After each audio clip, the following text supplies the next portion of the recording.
All right, so training my accent in Brazilian Portuguese, trying to sound like a Brazilian. I'm not going to do a whole lot of teaching in this video. The idea is it's a behind the scenes video, so if you just want to be a fly on the wall and watch what I actually do to work on my Portuguese, I'm going to not worry about teaching basically and just do it. So this way you can watch what I actually do. And if you want to see more content like this, I actually made a new YouTube channel specifically for this kind of content, this behind the scenes raw content. So if you check the description below this video, you should see the link to subscribe to that new behind the scenes channel. And if you don't see it there, you can just click the about tab on my main channel that you're on right now, and you should see it featured as a channel that you can go to. All right, so with that said, I'm gonna basically stop explaining things. Maybe I'll occasionally explain something. I don't know, but my main focus is I'm just gonna do it. I'm just gonna work on just trying to sound more like a Brazilian. So let's see where we go. Bem-vindos ao voo 1552 da Gol. Bem-vindos ao voo 15. Bem-vindos ao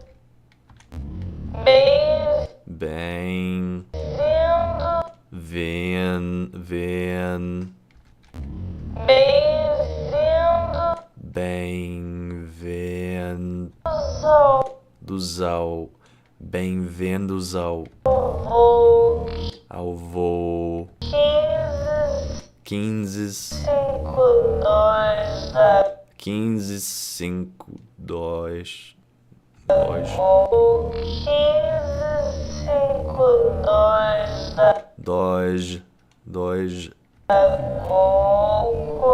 da Gol.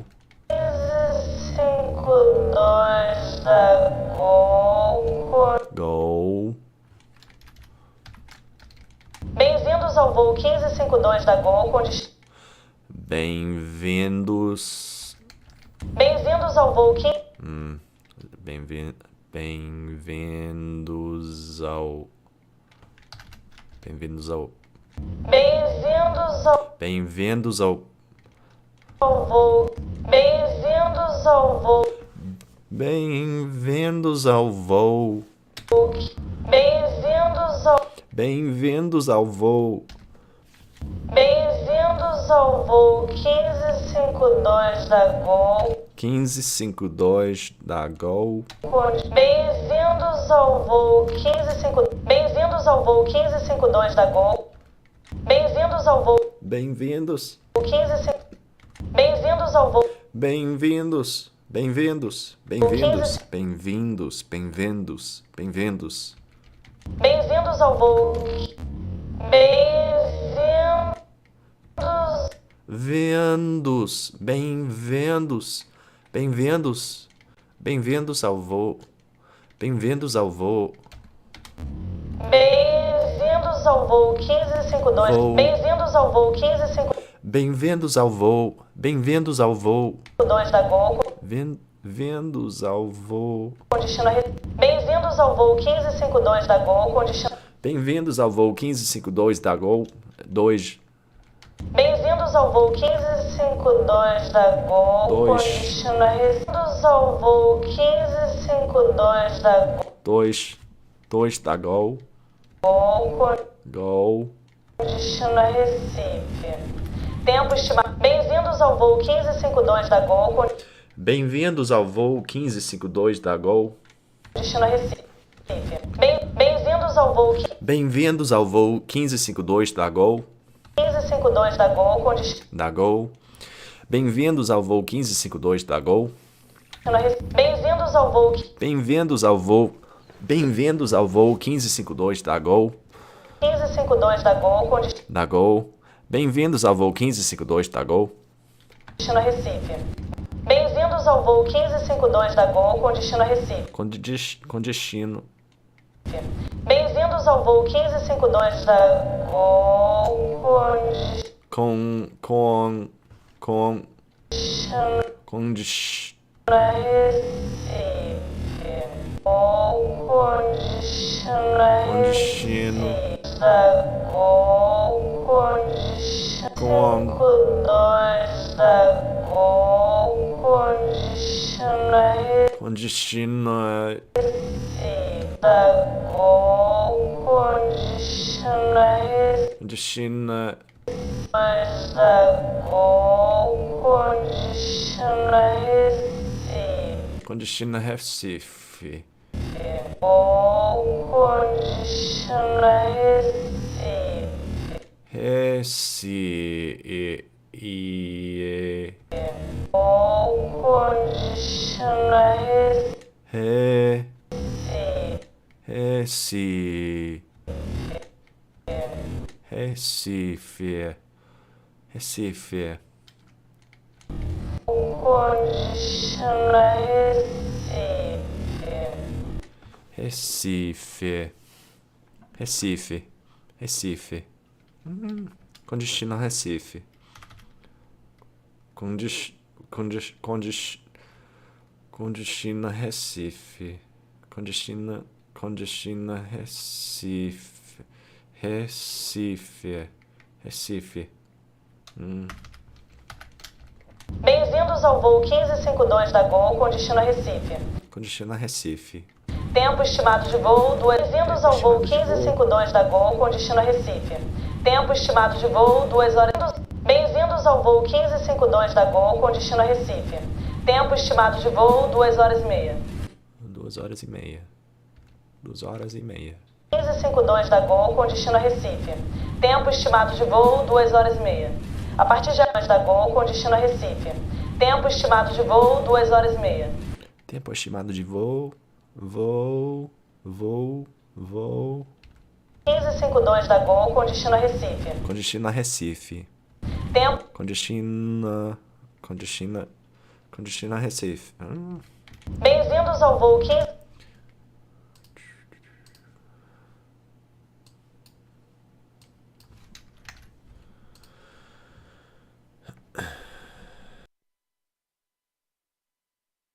Bem-vindos ao voo 1552 da Gol com destino a Recife.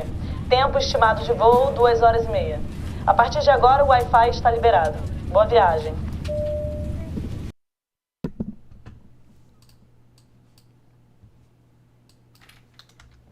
Bem-vindos ao voo 1552 da Gol com destino a Recife. Tempo estimado de voo, 2 horas e meia. A partir de... Bem-vindos ao voo 1552 da Gol com destino a Recife. Recife. Recife.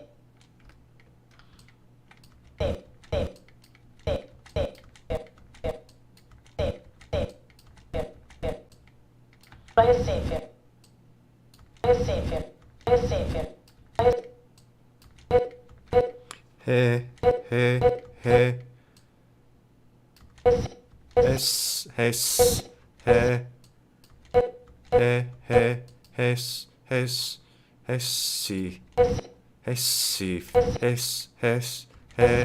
Recife.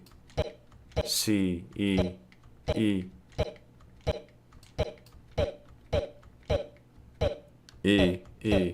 Recife.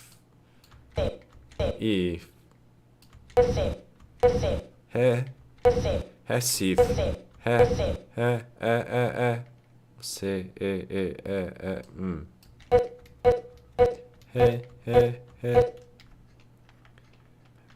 Bem-vindos ao voo 1552 da Gol com destino a Recife. Tempo estimado de voo da Gol com destino a...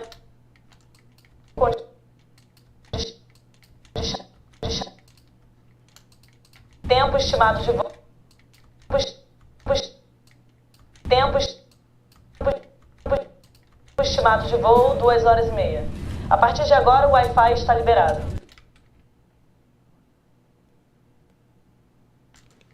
Voo, 2 horas e meia.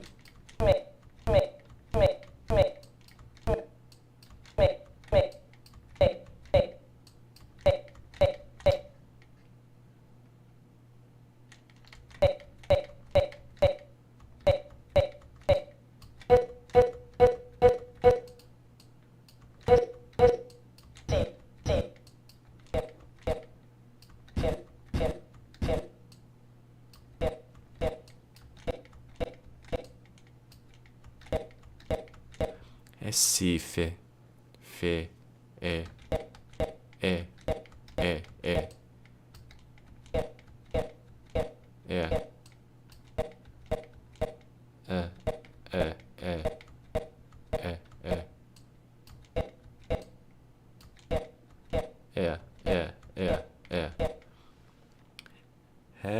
Recife. Recife. Recife. Recife. Recife. Fé. Fé. Recife. Recife. Fé. Recife. Recife. Recife. Recife. Recife. Recife. Recife. Recife. Bem-vindos ao voo 15. Bem-vindo. Vem, vem, vem, vem, vem, vem, vem, vem, vem, vem,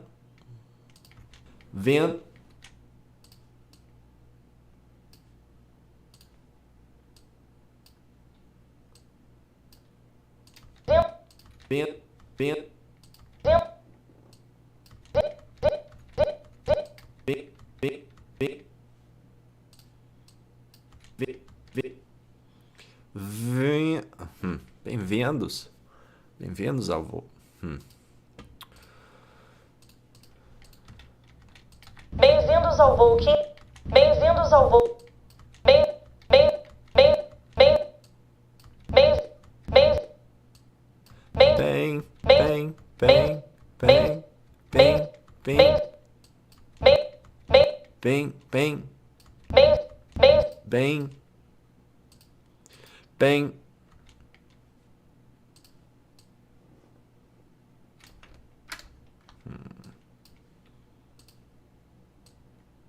Be,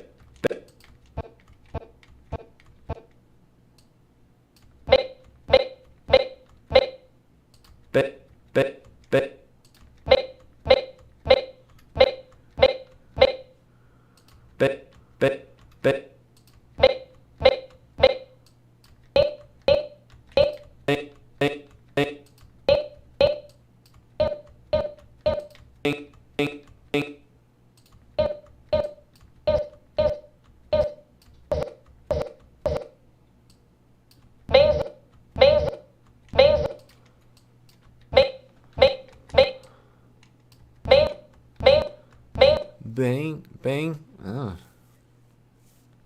be, be, be. Bem, bem, bem,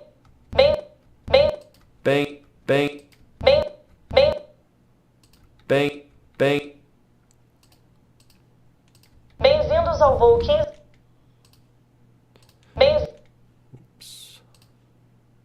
Bem-vindos ao voo. Bem-vindos ao voo. Bem-vindos Bem-vindos ao ao voo. voo. Bem-vindos ao voo. Bem-vindos ao voo. Bem-vindos ao voo. Bem-vindos ao voo. Bem-vindos ao voo. Bem-vindos ao voo. Bem-vindos ao voo. Bem-vindos ao voo. Bin, bin, bin.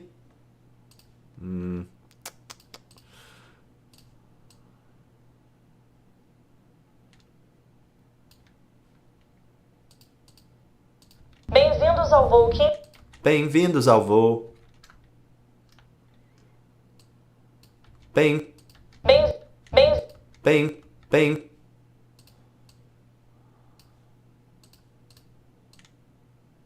Vin, vin, vindos.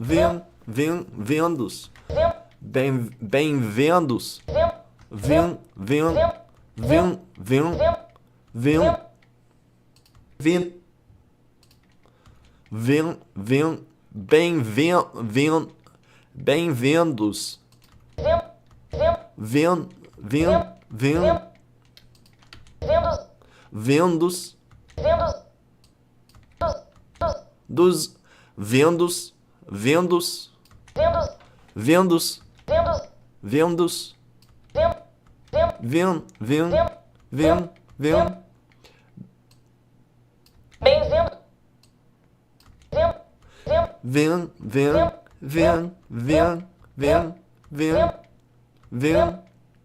Just documenting something real quick. I'm going back to fundamentals, things that I haven't done as much in Portuguese, but I used to do a lot more when I was working on my accent in Spanish when I was younger.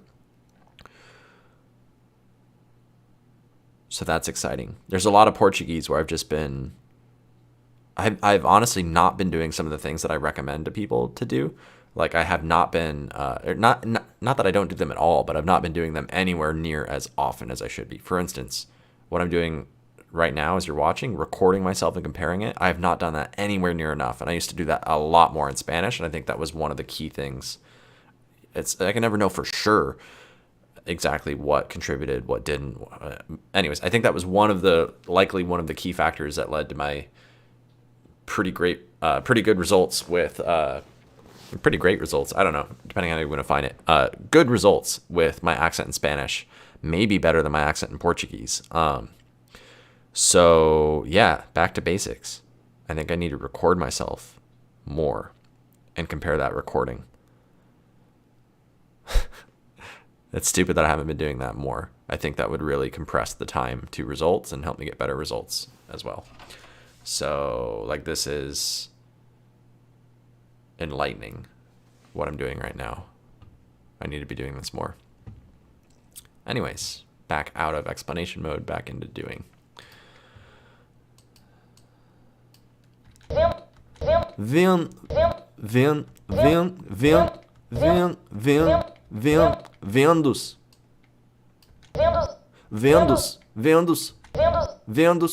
Bem-vindos. Bem-vindos. Vindos. Bem-vindos ao Bem-vindos. Bem-vindos ao Bem-vindos. Bem-vindos ao voo. Bem-vindos ao voo. Bem-vindos ao voo 15. Bem-vindos ao voo. Bem-vindos ao voo. Bem-vindos ao voo. Bem-vindos ao voo. Bem-vindos ao voo. Bem-vindos ao voo. Bem-vindos ao voo. Bem-vindos ao voo 15. Bem-vindos ao voo. Bem-vindos ao voo. Bem-vindos ao voo. Bem-vindos ao voo. Bem-vindos ao voo.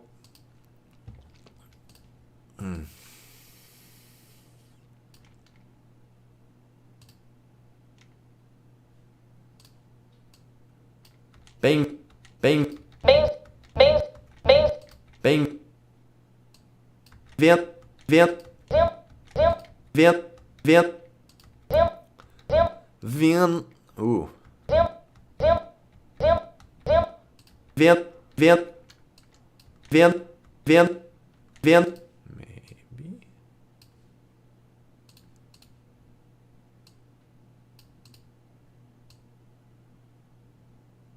Vento, vento, vento, vento, vento, vento. Huh. My mic's a little hot. Maybe I'm just talking too loud. The gain's pretty low. I need to learn more about this stuff, but I'm hesitant to actually adjust it. It could be the software too. This crazy looking thing. Could it be because of that being too high? I think that's just going to my speakers though. I think it's the input that would be the issue, I think. Huh. So maybe it's okay. Maybe it's just hardware gain. / me talking too loud, too close to the mic. Just turn the gain down slightly. I don't know. We'll see. Anyways.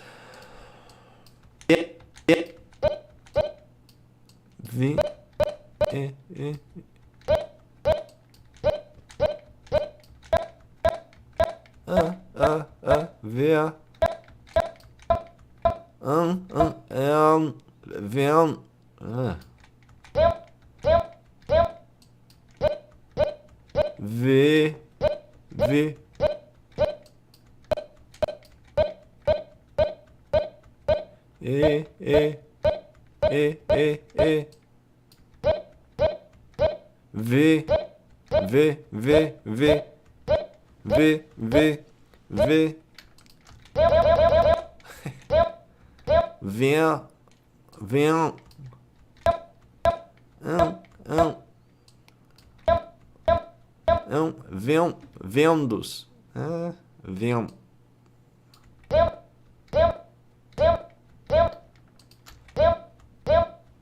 Vem.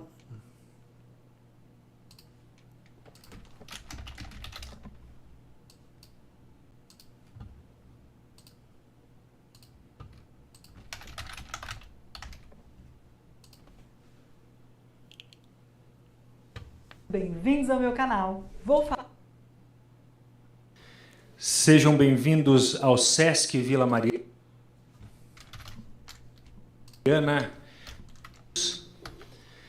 Sejam bem-vindos. Vendos. E aí, nessa cidade, todos nós seríamos...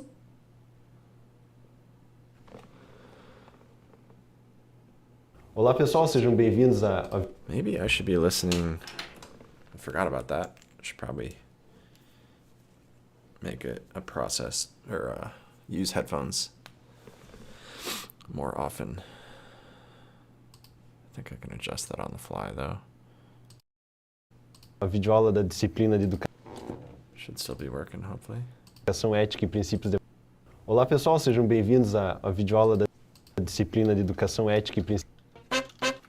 Olá pessoal, sejam bem-vindos a... Vindos. Dizendo, sejam bem-vindos, que hoje nós vamos falar sobre poesia. Olá, alunos, bem-vindos a mais um encontro da nossa... Bom dia a todos, sejam bem-vindos. Meu nome é César. Que esses sites são bem-vindos, eles são em língua portuguesa, que esses sites são bem-vindos. Vim. Olá, alunos, bem-vindos a mais um encontro aqui no... Olá, alunos, bem-vindos a mais...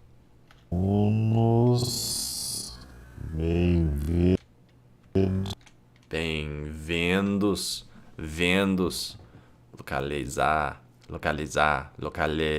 Bem-vindos.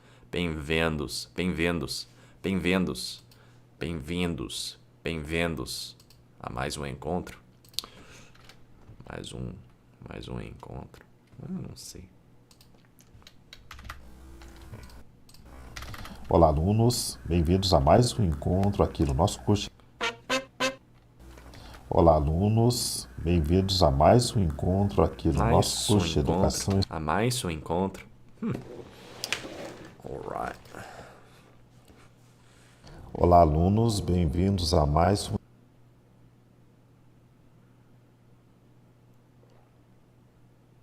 Sejam muito bem-vindos ao futuro.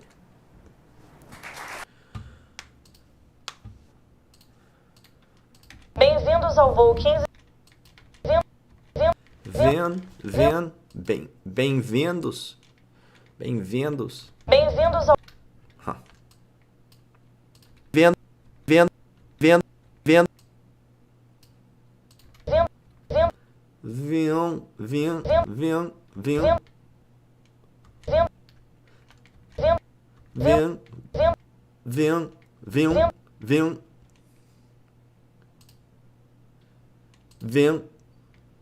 Not sure if I got that. Only kind of.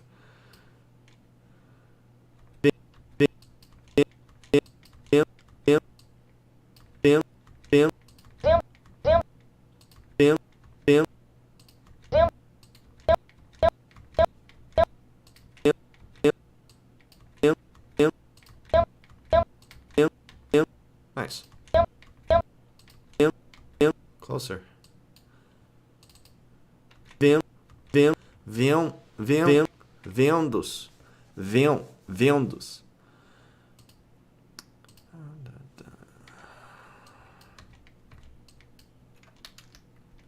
Vendos.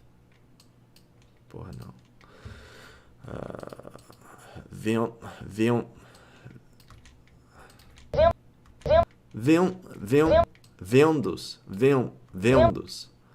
Bem-vindos. Bem-vindos ao voo. Bem-vindos. Vindos. Bem-vindos.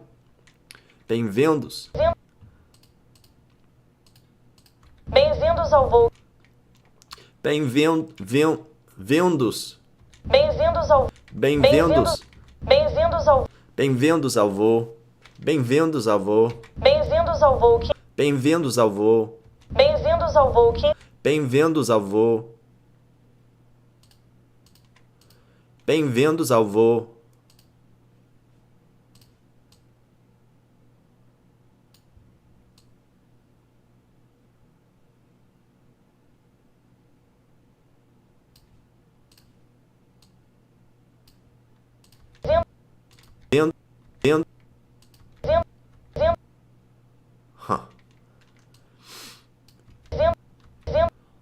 Vendo, vendo, vendo, vendo, vendo, vendo, vendo, vendos, vendos, vendos, vendos, vendos, vendos, bem-vindos, a neta, bem-vindos, yeah, a neta.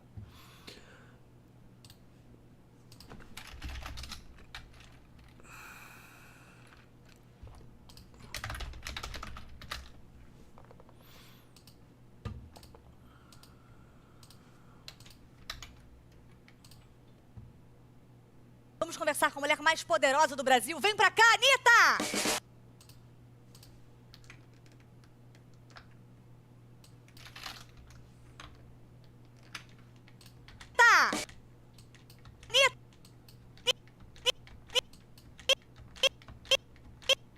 E.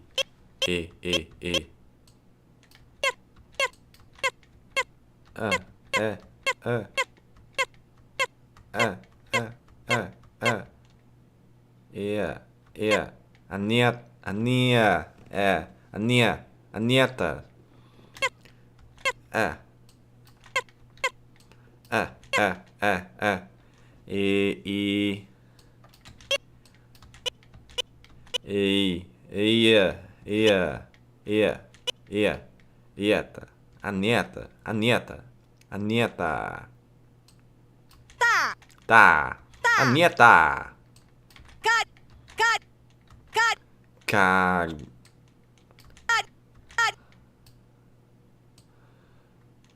Vem pra cá, Anitta!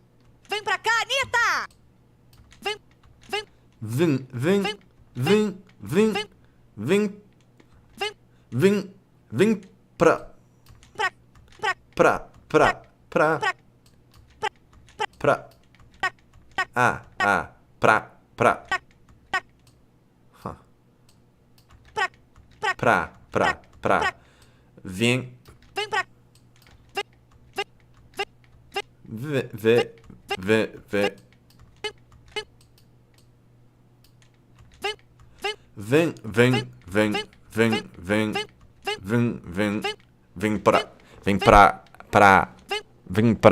Vem.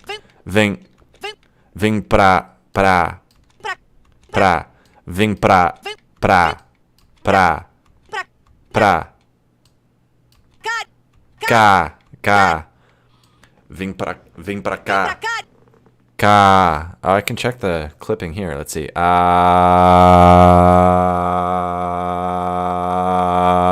Yeah, I lean too close, it clips. That makes sense. I just haven't been watching that meter. Vem pra cá! Vem pra cá! Vem pra cá! Huh. How loud is YouTube? Full. Alright. Vem pra cá! Vem pra cá. Wow, I'm clipping a lot, so that's helpful. Vem pra cá. Hey, test. So I can turn the gain down a lot, can't I? Test. So what if I talk this? Vem pra cá. Wow, it clips there. Vem pra cá. Wow, it's in red. Am I turning this way too far down? I don't know. I guess I could record myself in here too. So I'm not just going off the meter. Test. Is this too loud, too quiet? Test, test. Is this too loud, too quiet? Yeah, it's still... Wow. Why is this so... Test, test, test, test, test. Oh, did I make a faulty assumption? The gain is down all the way, but it seems like it's still recording. What's up with that? Test, test. Vem para cá.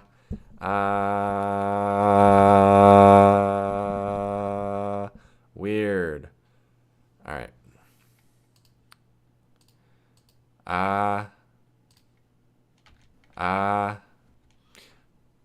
Is that a thing?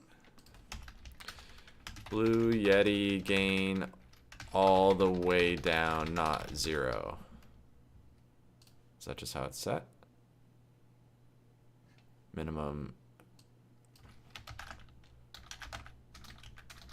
What is minimum gain?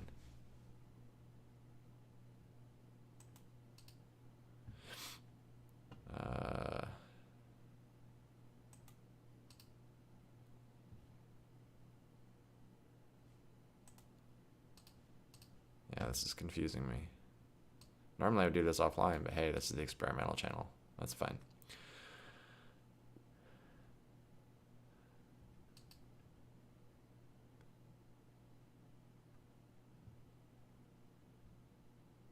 So weird.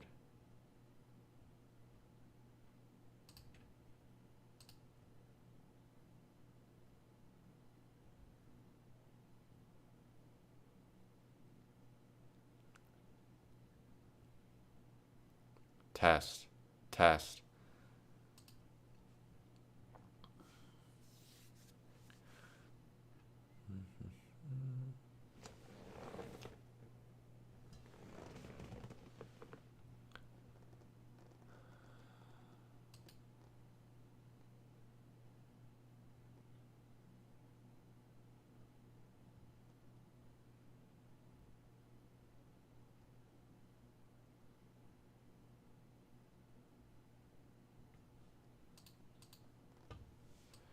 What if I do gain all the way down?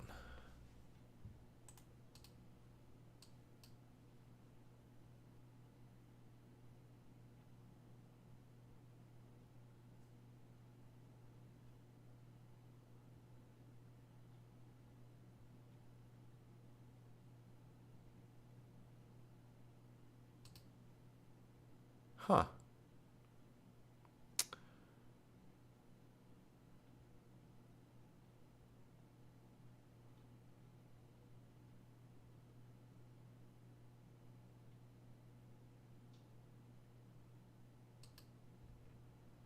Well, I'll get better at it over time. I think it's still recording because it works in Audacity and so on. So it's probably fine.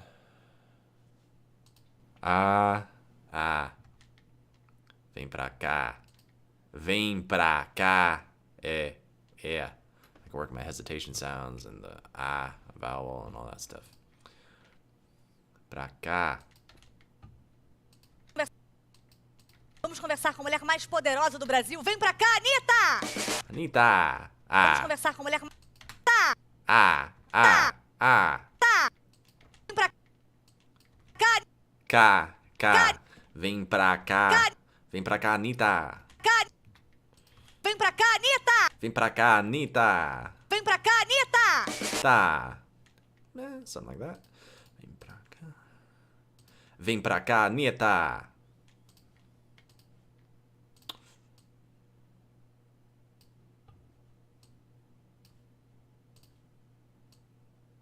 Tá. Niet.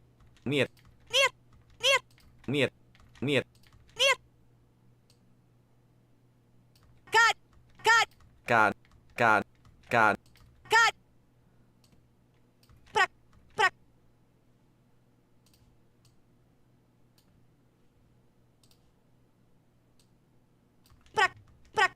Pra.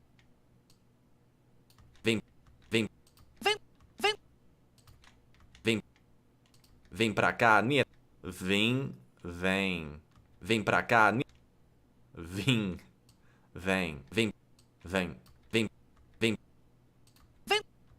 Vem. Interesting. Anyways. Bem-vindos ao voo. Bem-vindos. I'm tired, just noting. Yeah, this is tiring work.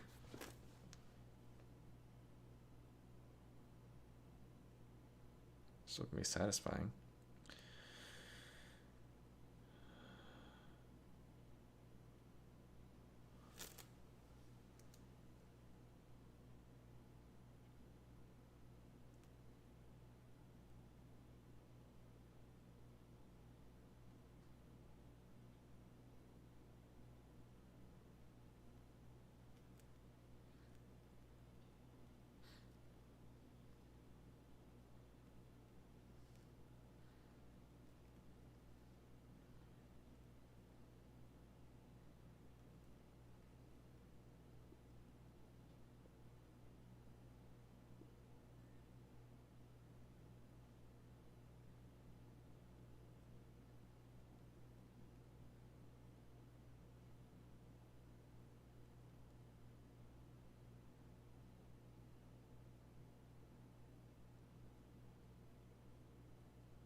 Just responding to someone on Instagram real quick.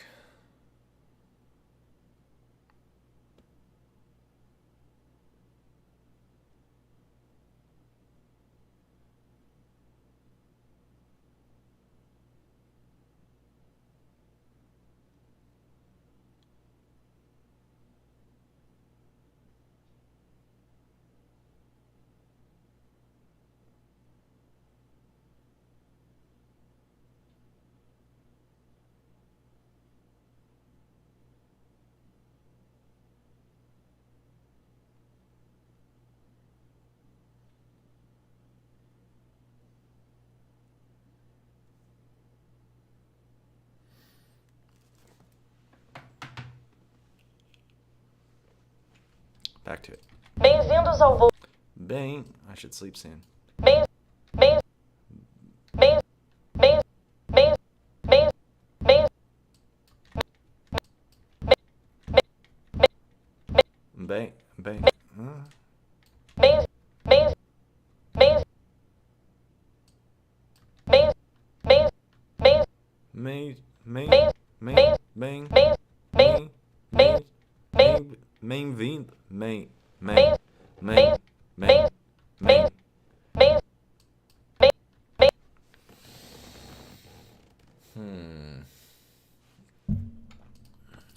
Bem-vindos ao voo 1552 da Gol com destino a Recife. Tempo estimado de voo 2 horas. Tempo estimado de voo. Tempo estimado de voo. Tempo. Tempo. Tempo. Tempo. Tempo. Tempo. Tempo. Tem. Tempo. Tempo. Tempo. Tem. Tempo. Tempo. Tempo. Tempo. Tempo. Tempo. Tempo. Tempo. Tempo. Tempo. Tempo. Tempo. Tempo. Tempo estimado. Tempo. Tempo. Tempo. Tempo. Tempo. Tempo.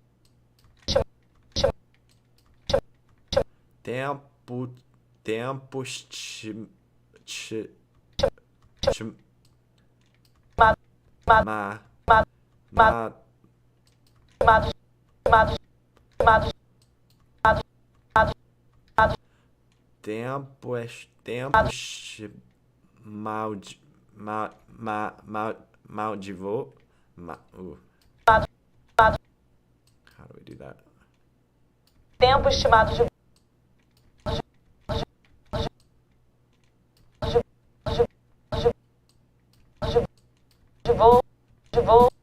De voo. 2 horas. 2 horas. 2 horas. 2 horas. 2 horas. 2 2 horas. 2 horas. 2 quase. 2 2 2 2 2 2 2 2 Duas. Tempo. Tempo. Tempos. Tempos. Tempos. Tem. Tempo. Tempo. Tempo. Tempo. Tempo. Tempos. Tempos. Tempos. Tempos. Tempos. Tempos. Tempo estimado. Tempo estimado. Tempo estimado. Tempo estimado. Tempo estimado. Tempo estimado. Tempo.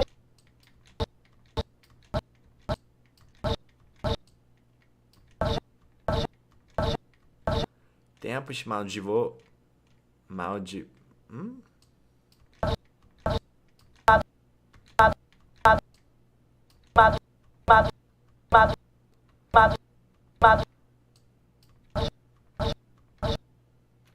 Interesting. Estimados. Estimados. Estimados. Estimados.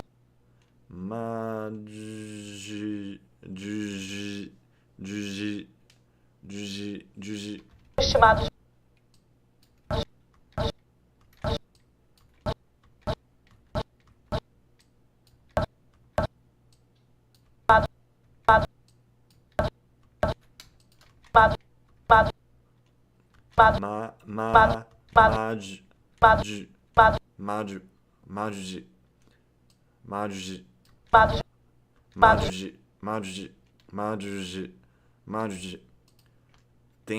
Tempo estimado. Tempo estimado de. Tempo estimado. Tempo estimado de. Tempo estimado de. Tempo estimado de. Tempo estimado de. Tempo estimado de voo.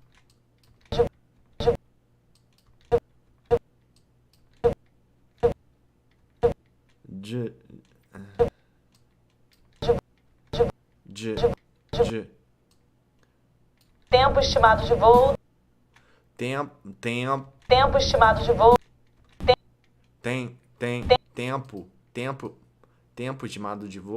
Tempo estimado de. Tempo estimado de voo. Tempo estimado de voo. Tempo estimado. Tempo estimado de voo. Tempo estimado de voo. Voo. Tempo estimado de voo. Tempo estimado de voo. Tempo estimado de voo. Tempo estimado de voo. Tempo estimado de voo. Tempo estimado de voo. Tempo estimado de voo. Tempo estimado de voo. Tempo estimado de voo.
Tempo. Tempo. Tempo. Tempo. Tempo.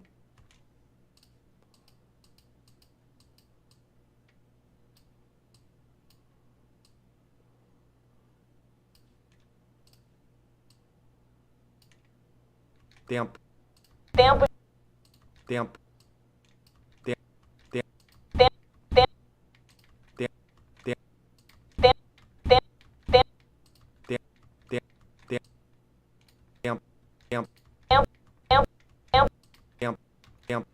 Nice.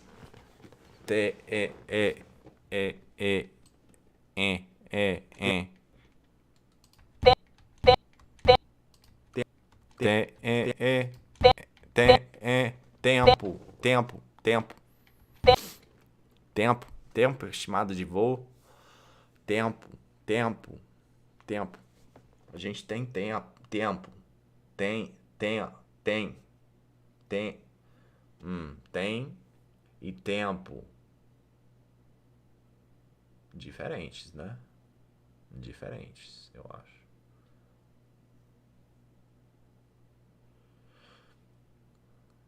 Tem. Vamos ver se tem brasileiro que fala. Tem. Sem fazer desse jeito. Sem falar como tem. E talvez falar tenha. Não, acho que não tem. Acho que não pode. Vamos ver. Porque a neurociência tem feito muitas descobertas sobre como o ser humano funciona. Porque a neurociência tem feito pessoas que têm maior repertório. Certezas tributárias têm aumentado a volatilidade dos fundos imobiliários. Certezas tributárias têm aumentado a volatilidade dos fundos imobiliários. As cotas tributárias têm aumentado.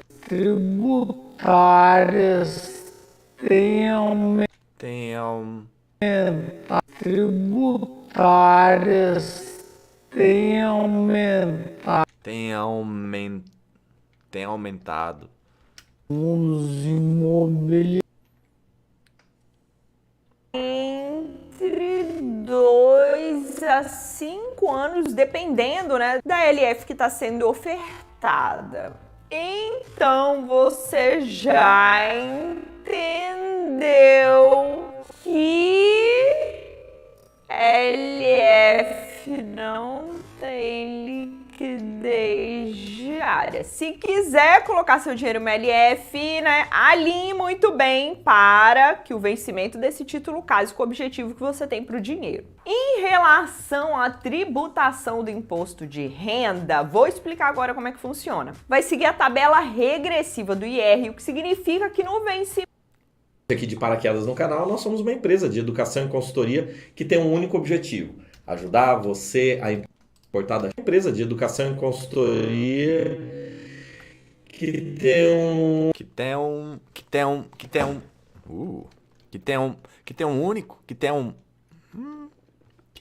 um somos uma empresa de educação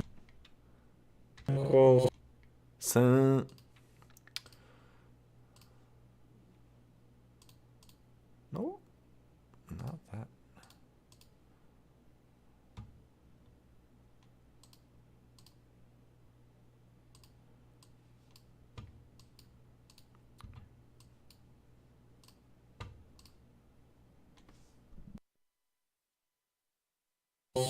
consultoria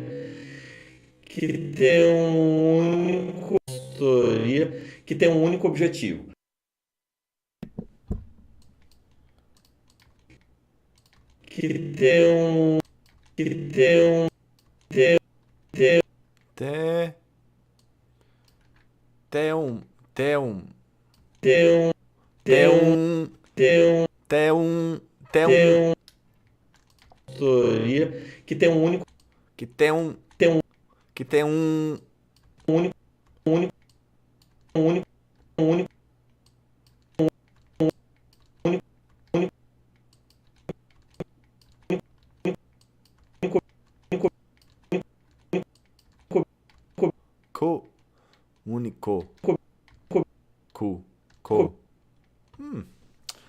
Interesting.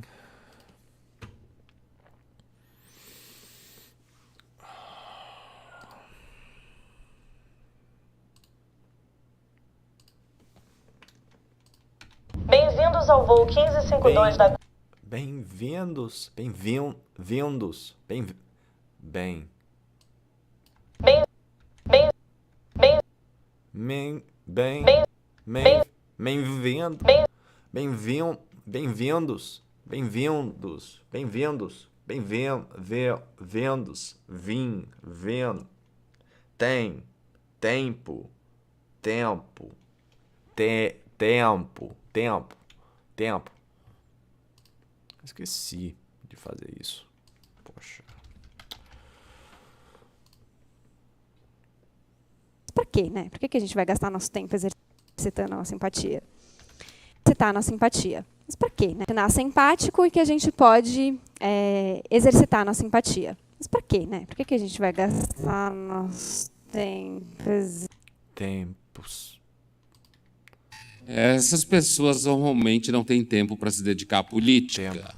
Tempo para se dedicar. Essas pessoas normalmente não têm tempo para se dedicar à política. Interessante. Para se dedicar. Tem tempo para se dedicar à política. Tem um único. Tem tempo.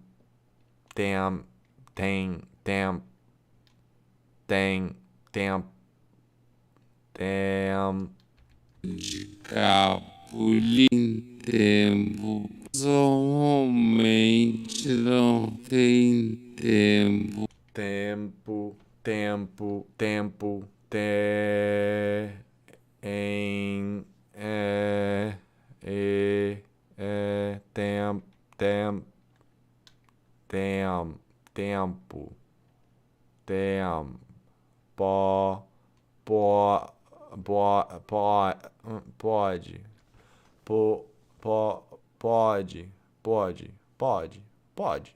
Pode, tempo, tempo, pode, tempo, tempo, você,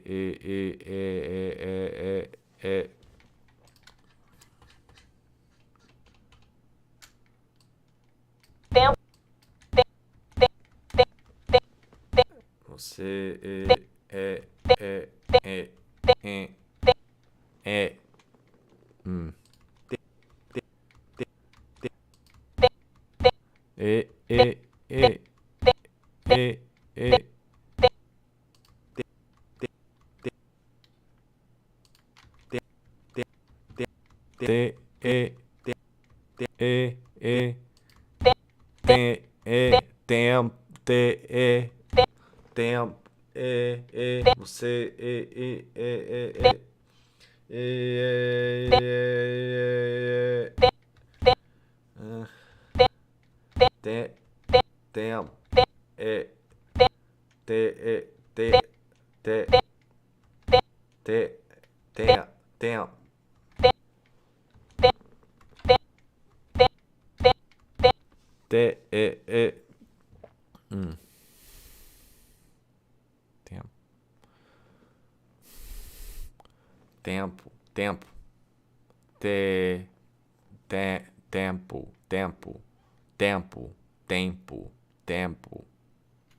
Para se dedicar à política.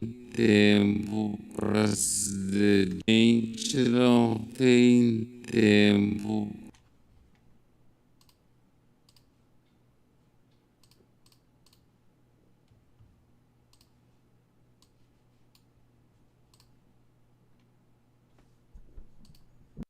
Para se dedicar à política. Certo? Essas pessoas normalmente não têm tempo para se dedicar à política.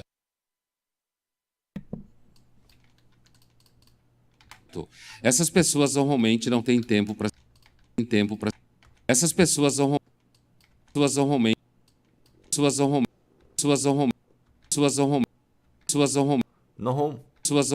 normalmente. Uau. A gente não tem tempo para tem tempo tem tempo, tem tempo, tem tempo, tem tem tem tem tem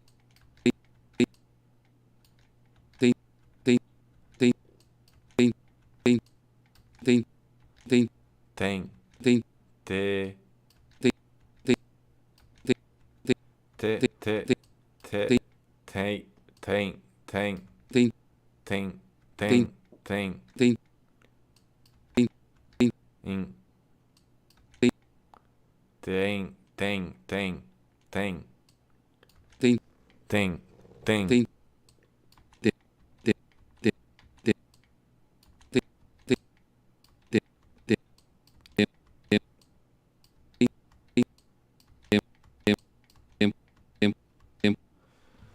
Maybe because of the P. Getting ready for the P bilabial. Damn. Maybe biases the M forward. Damn. Damn. Tempo. Tempo. Tempo. Tempo. Maybe the default underlying thing would be we're back to M, but because of the P, it fronts the M. Maybe. tempo, tempo, Maybe that affects the vowel in some way.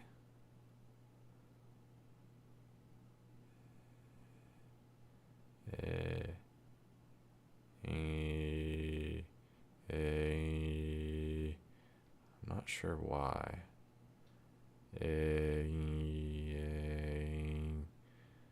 I'm not sure. Could a backing of the M or N versus a fronting of the M or N affect the vowel as well? I mean, probably, but I'm not sure how. I know what it seems to do, but I don't know why that would happen yet. I don't know if it always does that or if it's just an arbitrary thing between English and Portuguese. Damn. Damn. Damn. Damn. Damn. Damn. Damn. Damn. Damn. Damn. Damn. Damn. Te. Te. Te. Te. Am. Am.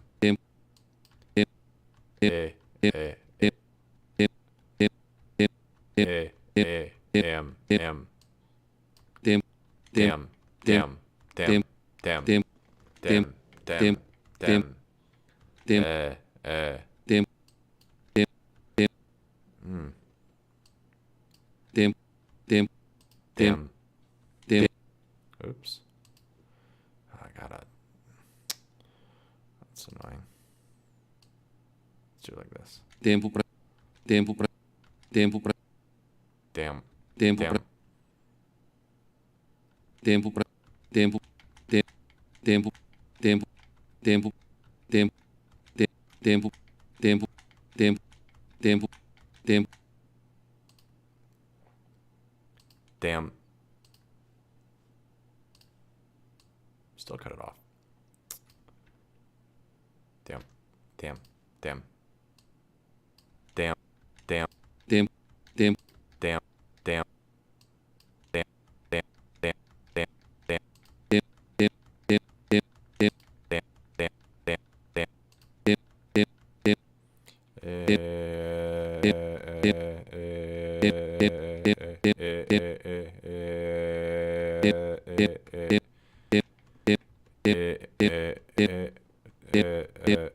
Damn. Damn.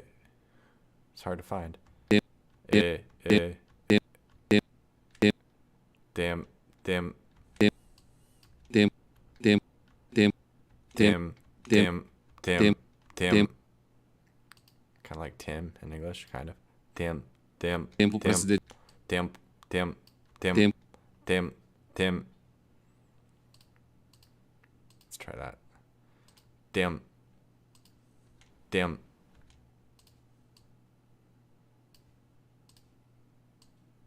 Damn. Damn. Damn. Damn.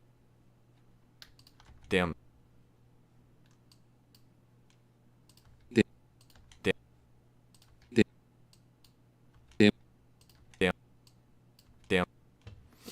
tempo, tempo, tempo, tempo, tempo, tempo, tempo, tempo, tempo, tem tempo, tem tempo, tempo, tem tempo, tem tempo, tempo, tem tempo, tempo, tem tempo, tem tempo, tem tempo, tem tempo, tempo. So ideally, what I would probably be good to do is if I do these documentation exploration sessions, but then in some way I try to maybe note, a workflow could be to have notepad next to me that I note things as I go, but try to get some sacadas, some takeaways, where I can then, after I do the exploratory session, make some sort of more polished explanatory content of some sort, or documentation content, and say, hey, here's what I did. Here's what I learned. Here's what I noticed, whatever it is. That'd be probably ideal. And then I could potentially budget time for that. I could have potentially a workflow where every day I do, 60 minutes of exploratory content on the secondary behind the scenes YouTube channel. And then in a remaining half hour, give or take, I produce some more polished content based off of what I learned. In theory, that's a thing I could do. It could be split between email and video formats or whatever. Huh.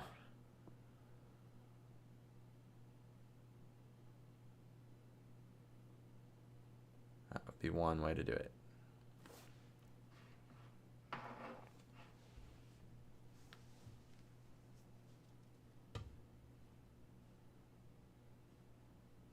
I wonder if I can see stats through OBS for viewers or whatever. Average time to render frame. Certain number of milliseconds. Does it show me delay in some way?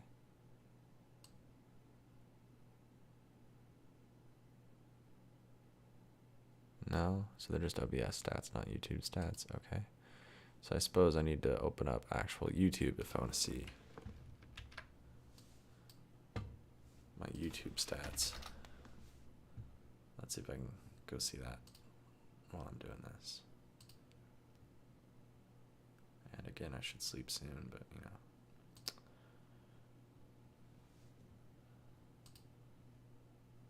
we'll get there soon. One view, hey, that's someone. Assume it doesn't count me, but I'm not sure.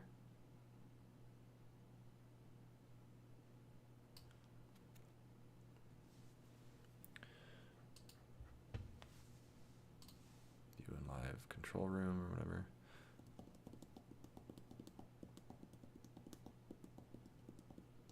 Wow, we're already an hour in. Yeah, this is nice. When I'm already doing work, may as well document it, and the documentation inspires me to do the work anyway. So yeah, I had one view from, yeah, I think that was a real view. Cool. 5 minutes. Yeah. Awesome. Good to know things are working. All right. Tempo, tempo, tempo, tempo, tempo, tempo, tempo. Man, that would be so cool if I could learn to do different accents in Portuguese, to play with that, figure out those variables. So in something like tempo, tempo, tempo. So far I've got at least 2 pronunciations that I found. Probably find more, collect them, figure out what the patterns are, and generalize that to other words and contexts as well. Somehow from the noise, I think signal will arise. Patterns will appear. I already have hypotheses, but gotta test them. Anyways, I'm explaining a little bit. Kind of just talking out loud to myself in a way. I guess that's the main thing I want to do with these is it's sort of for me. Audience is secondary, if not forgotten. Well, some element of awareness of audience is important so I don't show something private or embarrassing or something. But yeah. That's the basic idea. All right. let's see. So many things I could do. Let's just play with some shadowing for a minute. A lighter shadowing. Bem-vindos ao voo 1552 da Gol com destino a Recife. Tempo estimado de voo 2 horas e meia. 1552 da Gol com destino a Recife. Tempo estimado de voo 2 horas e meia. A partir de agora o Wi-Fi está liberado. Boa viagem. Boa viagem. Tudo bem. Você me traz uma coca, por favor? Você me traz uma Obrigado. coca, por favor? Claro, obrigado. Amigo. Amigo. Ô, amigo. Dá licença, bom lanche. Tudo bem? Ô, amigo. Ô, amigo. Ô, amigo. Dá licença, bom. Amigo. Amigo. Ô, amigo. Dá licença, bom lanche. Tudo bem? Eu tá quer tomar alguma coisa? Quer tomar uma coisa? Quer tomar uma coisa?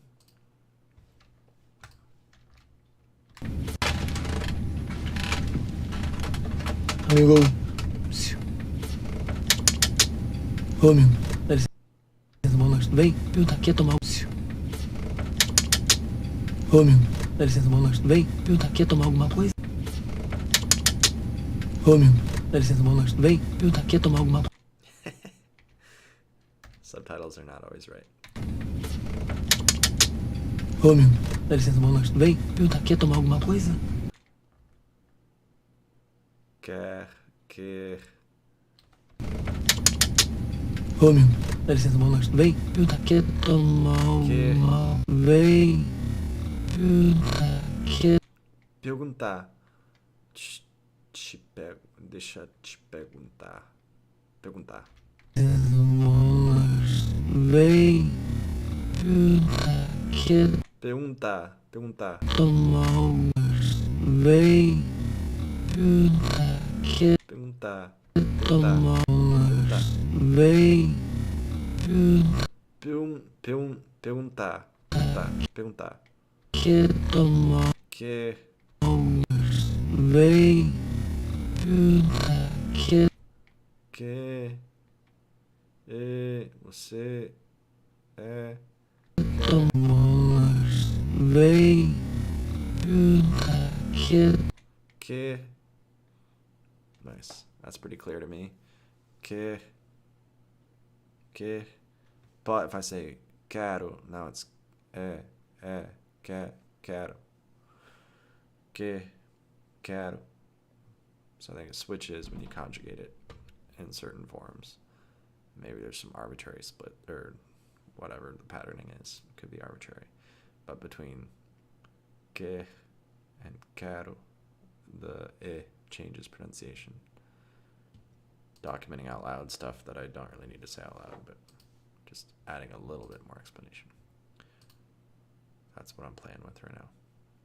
I suppose some of the things I say could also be for myself, but part of the function is if I feel like I'm leaving viewers behind. I guess it's a habit. I'm still a bit torn on what exactly the function of this, the new behind the scenes channel that I'll be making is. That's fine. You know, how much is it going to have explanation versus how much is going to be just pure documentation with no teaching, no explanation. I'll keep playing with it, I guess. I can experiment and see what I like. Quer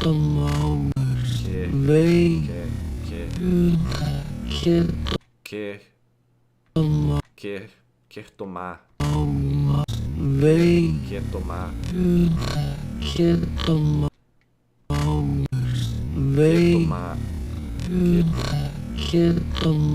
Quer tomar. But I say that different in some weird way sometimes, I think.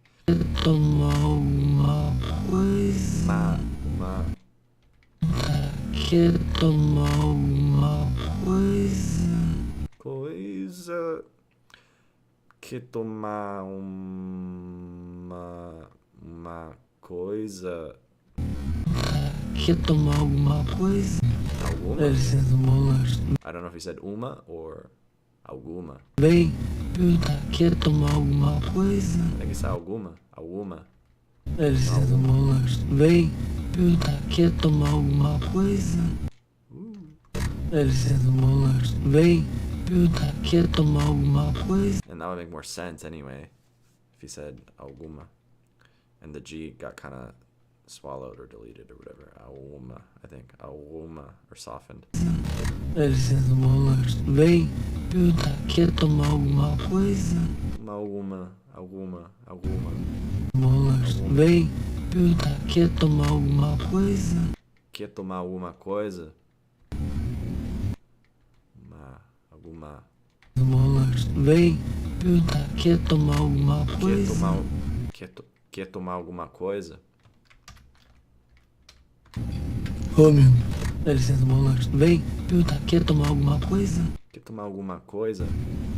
Ô, meu, dá licença, Molas, tudo bem? Quer tomar alguma coisa? Ô, meu, dá licença, Molas, tudo bem? Quer tomar alguma coisa? Quer tomar alguma coisa? Quer tomar alguma coisa? Quer tomar alguma coisa? Quer tomar alguma coisa? Quer tomar alguma coisa? Quer tomar alguma coisa? O amigo, quer tomar alguma coisa? Quer tomar alguma coisa? Quer tomar alguma coisa? Ô, meu, dá licença, Molas, tudo bem? Quer tomar alguma coisa? Quer tomar alguma coisa? Quer tomar alguma coisa? Como assim? Como assim? Como assim? Sim.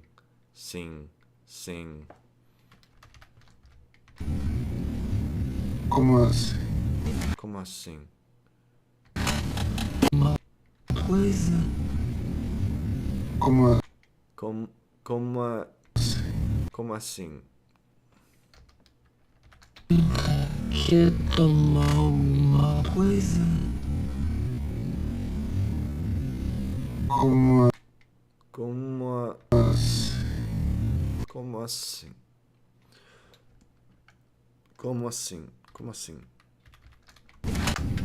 Sometimes I'm probably overanalyzing. But that's the interesting part is I think part of my belief here or conditioning or something is that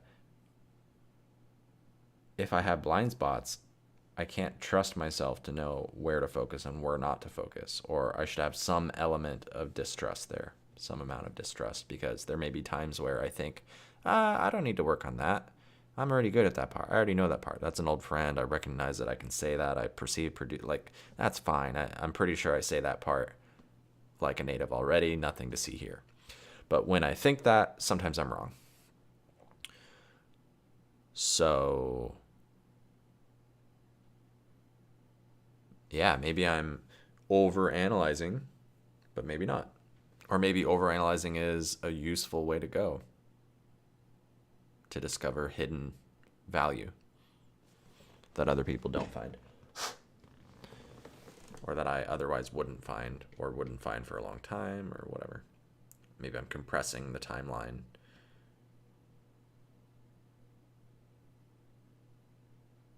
I don't know, something like that. But yeah, is this doable for other people? Probably not everyone. Your occasional exceptional person. Someone who's willing to put in exceptional effort, exceptional focus.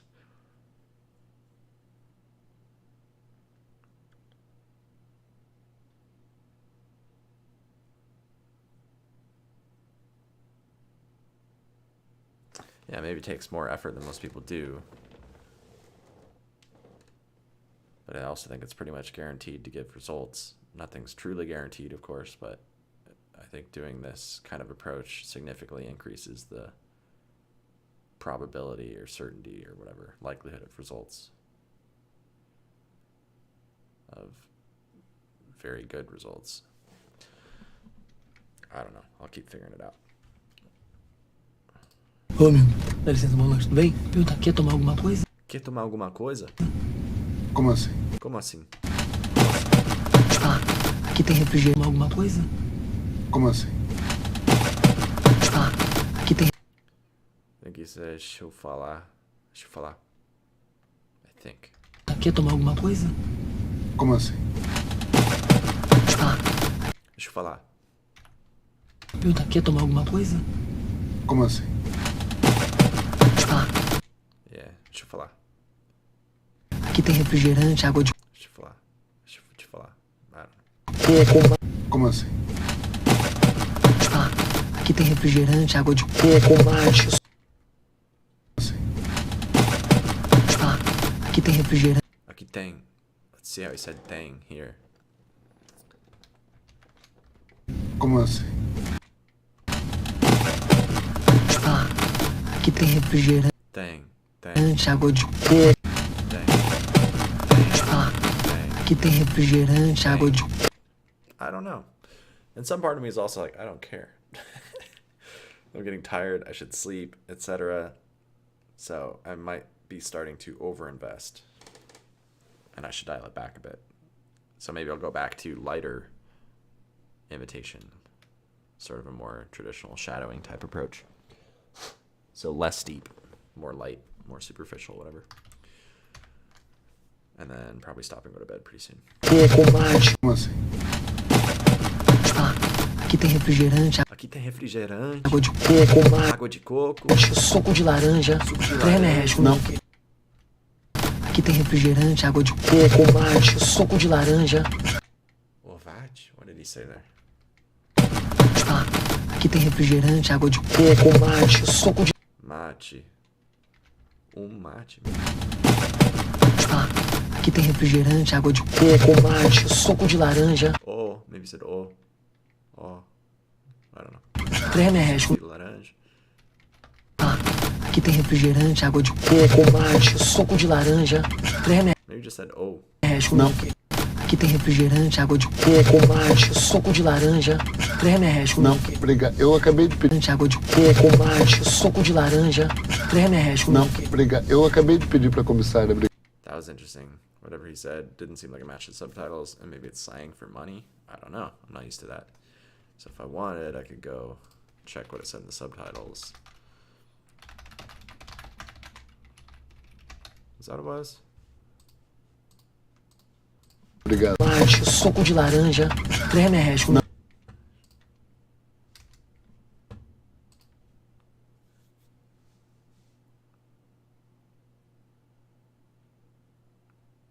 Nice. Whoa, interesting.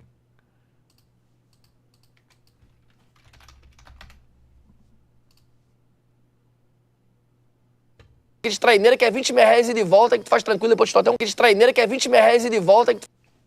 Vamos resolver aqui, 100 reais resolve? Não precisa, senhor, eu tenho que ir. Com licença. Não. Laranja, 3 reais. Não. Porque pagou mais de 150 reais num para-choque toda hora. Já era. E aqui é 5 reais, né? Lá é 2. Aí eu dei. That's cool. Não. Aqui tem refrigerante, água de coco, mate, suco de laranja. 3 reais. Não, obrigado. Tem refrigerante, água de coco, mate, suco de laranja. 3 reais. Não, obrigado. Eu acabei. Refrigerante, água de coco, mate, suco de laranja. 3 reais. Não. Suco de laranja. 3 reais. Não, obrigado. Oh, did it... Weird. Traineira que é 20 reais e de volta, que tu faz tranquilo, depois tu até um cartão. Vocês moram... Aquele traineira que é 20 reais e... Vamos resolver aqui 100 reais. Laranja. 3 reais. Não. Eu acabei de pedir pra comissária, obrigado. Ah, então quer um suco de laranja? 3 reais. Não, obrigado. Eu acabei de pedir pra comissária, obrigado. Ah, então quer um suco. Acabei de pedir pra comissária.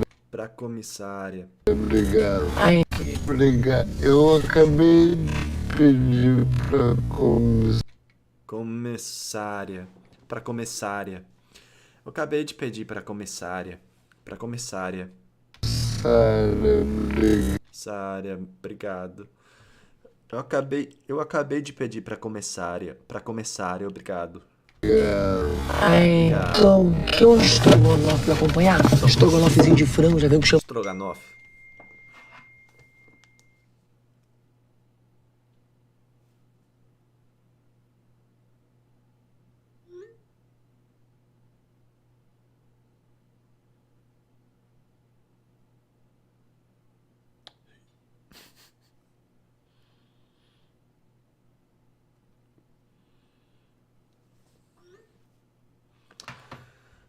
Stroganoff. Acabei de pedir pra comissária, obrigado. Ah, então quer um estrogonofe pra acompanhar? Estrogonofezinho de frango, já vem. Eu acabei de pedir pra comissária, obrigado. Ah, então quer um estrogonofe pra acompanhar? Estrogonofezinho de frango, já vem com champignon, tudo separadinho. Arroz, batata, R$ 150. Acompanhar? Estrogonofezinho de frango, já vem com champignon, tudo separadinho. Arroz. Tudo separadinho, ó. Dinho. Pra acompanhar? Estrogonofezinho de frango, já vem com champignon, tudo separadinho. Arroz, batata, R$ 150. De frango, já vem com champignon, tudo separadinho. Arroz, batata, R$ 150. R$ 150? Imagina, aqui tem muito mais barato que isso. É mais barato que no aeroporto aqui. Aqui tem muito mais. Tudo separadinho. Arroz, batata, R$ 150. R$ 150? Reais? Quase nem falou esse no final. Tipo, espanhol caribenho. Ou mesmo. Na palavra mesmo. Reais. Talvez seja uma coisa do carioca. Do sotaque, do dialeto carioca. Dialetos cariocas, sei lá.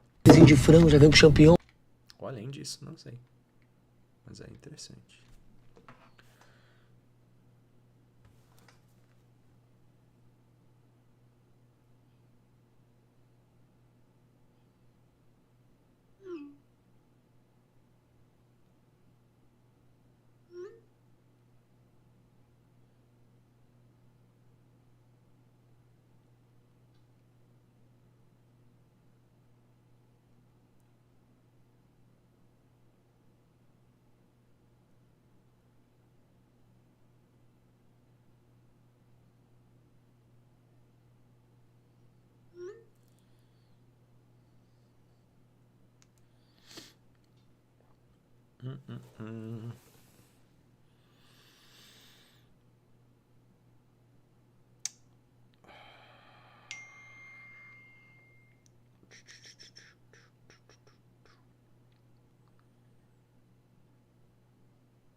Alexa, set alarm for 2:45 a.m.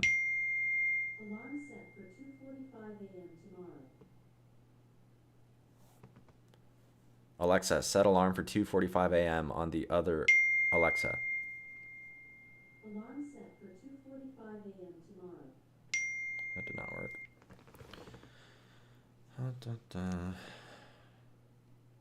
I have two Alexas and it doesn't always work right.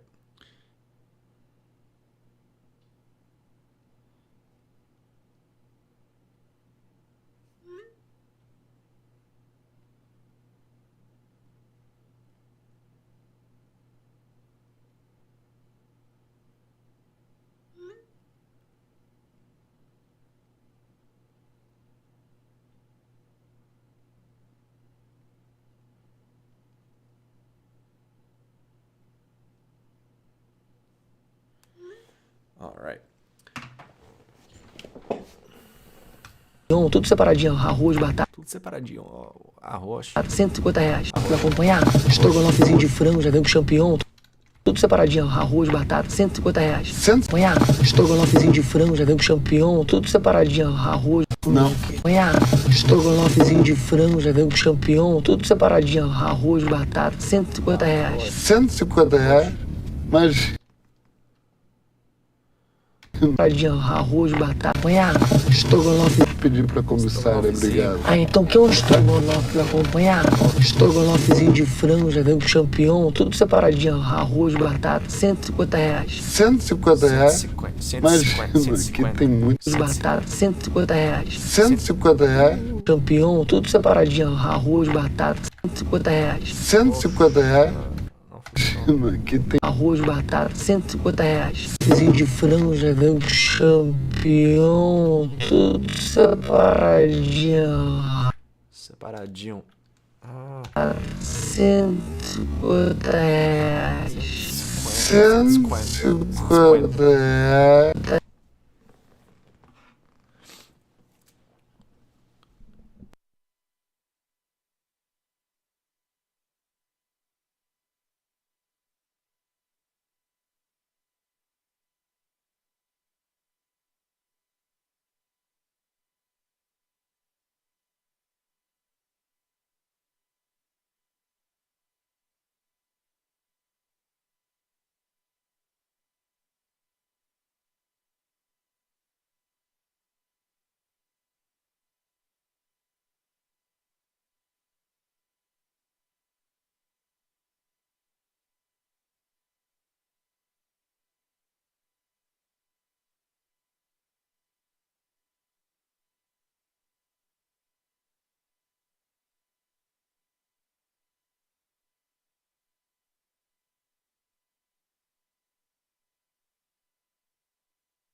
reais. Batata, 150 reais. Os batata, 150 reais. 150.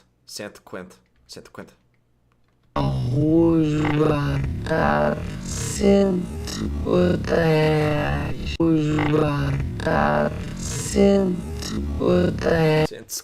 150 reais. 150 reais. Interesting. 150 reais. 150 reais. 150 reais.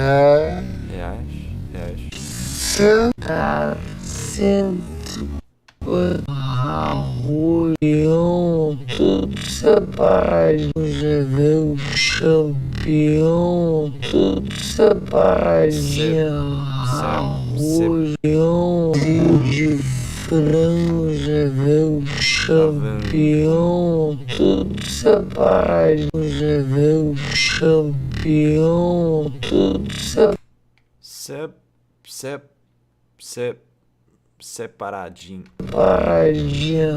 Separadinho. Tudo separadinho. Arroz, tudo separadinho. Arroz, tudo separadinho. Arroz, batata, 150 reais. 150 reais. 150 reais. 150 reais. 150 reais. Nossa. Imagina, aqui tem muito. Imagina. Não, tudo separadinho. Arroz, batata, 150 reais. 150 reais? Imagina, aqui tem muito. Imagina. 150 reais? Imagina. Imagina. Que tem muito. Que tem muito. Mais barato. Mais barato que isso. Que isso. É mais barato que no aeroporto. Que tem muito mais barato que isso. É mais barato que no aeroporto aqui. É mais barato? É mais barato. É mais barato. Muito mais barato que isso. É mais barato. É mais barato. Imagina, que tem muito mais barato. Muito mais barato. Que isso. É mais barato que no aeroporto aqui. 150 reais? Imagina, aqui tem muito. Imagina, aqui tem muito mais barato. Muito mais barato. Muito mais barato que isso. Arroz, batata, 150 reais. 150 reais? 150 reais? Imagina, aqui tem muito mais barato que isso. Aqui tem muito mais barato. Muito mais barato. É mais barato que no aeroporto. Mais. Aqui. 150 reais? Imagina, aqui tem muito mais barato que isso. Mais barato que isso. É mais barato. Batata, 150 reais. 150 reais? Imagina, aqui tem muito mais barato que isso. Aqui tem muito mais barato que isso. É mais barato que no aeroporto. É mais barato que no aeroporto aqui. Imagina, aqui tem muito mais barato que isso. É mais barato que no aeroporto. Aeroporto. Imagina, aqui tem muito mais barato.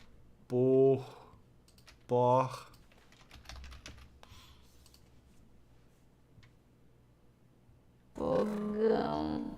E o vizinho ainda bateu na porta.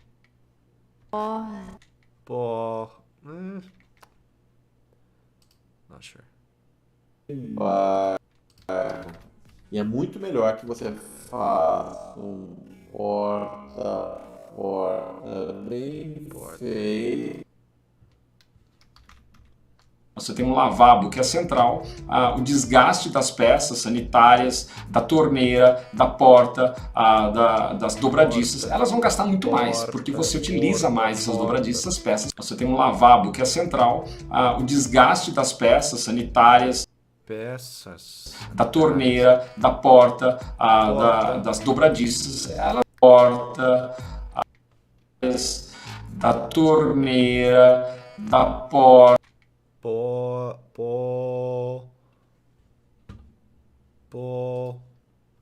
Barato que isso. É mais barato no aeroporto. É mais barato no aeroporto aqui. Aqui tem muito mais barato que isso. É mais barato que no aeroporto aqui. No aeroporto aqui. É mais barato que no aeroporto. No aeroporto aqui. Tem muito mais barato que isso. É mais barato que no aeroporto aqui. Aqui. É mais barato que no aeroporto aqui. Aeroporto. É mais barato que no aeroporto aqui. É mais barato que no aeroporto aqui. É mais barato. É mais barato. É mais barato. Barato. Barato. É mais barato. R$ 150. Imagina, aqui tem muito mais barato. Barato. Que isso. É mais barato. Barato. É mais barato. No aeroporto. Imagina, aqui tem muito mais barato que isso. Imagina, aqui tem muito mais barato. Aqui tem muito mais barato que isso. É mais barato que no aeroporto aqui. É mais barato que no aeroporto aqui. Imagina, aqui tem muito mais barato que isso. É mais barato que no aeroporto aqui. Aqui é. Aqui. Barato no aeroporto aqui. Aqui. Aqui. Aeroporto aqui. É mais barato que no aeroporto aqui. É mais barato que no aeroporto aqui. É mais barato, mais lindo. Mais difícil. É mais barato. É mais barato. É mais barato. É mais barato. É mais barato. É mais barato. É. Barato no aeroporto aqui.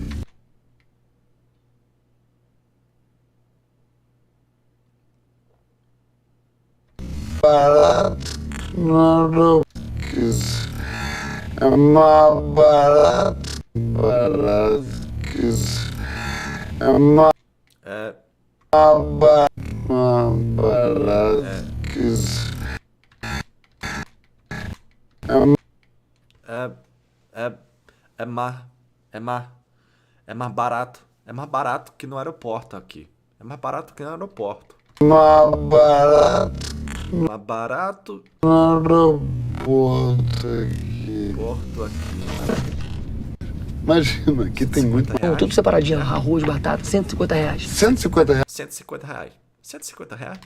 Imagina, aqui tem muito mais barato que isso. É mais barato que no aeroporto. É mais barato que no aeroporto aqui. R$ 50. R$ 50. Imagina, aqui tem muito mais barato que isso. É mais barato que no aeroporto aqui. No aeroporto aqui. Tá bem. Aqui tem muito mais barato que isso. É mais barato que no aeroporto aqui. Tá bem. É mais barato que no aeroporto aqui. Tá bem. Imagina, aqui tem muito mais barato que isso. É mais barato que no aeroporto aqui. Aqui. Aqui. É mais barato que no aeroporto aqui. Aqui tem muito mais barato que isso. É mais barato que no aeroporto Poxa. aqui. Nossa, imagina. Imagina. R$ 50. Imagina, aqui tem. Imagina. Imagina. Aqui tem muito mais barato que isso. Muito mais barato que isso.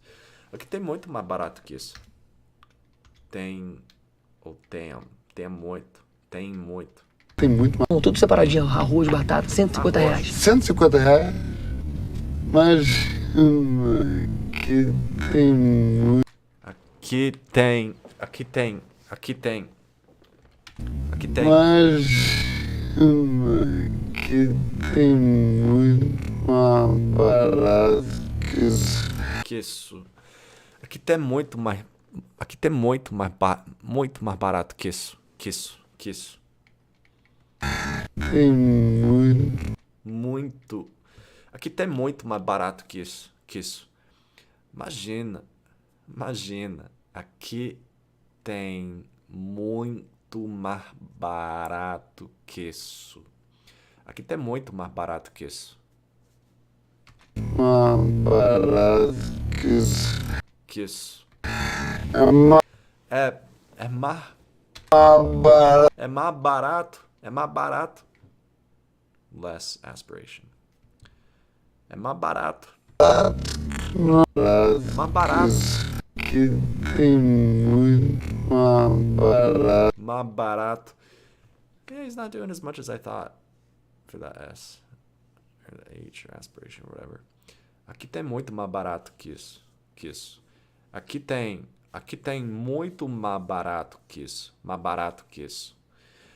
Aqui tem muito mais barato que isso. Muito mais barato que isso.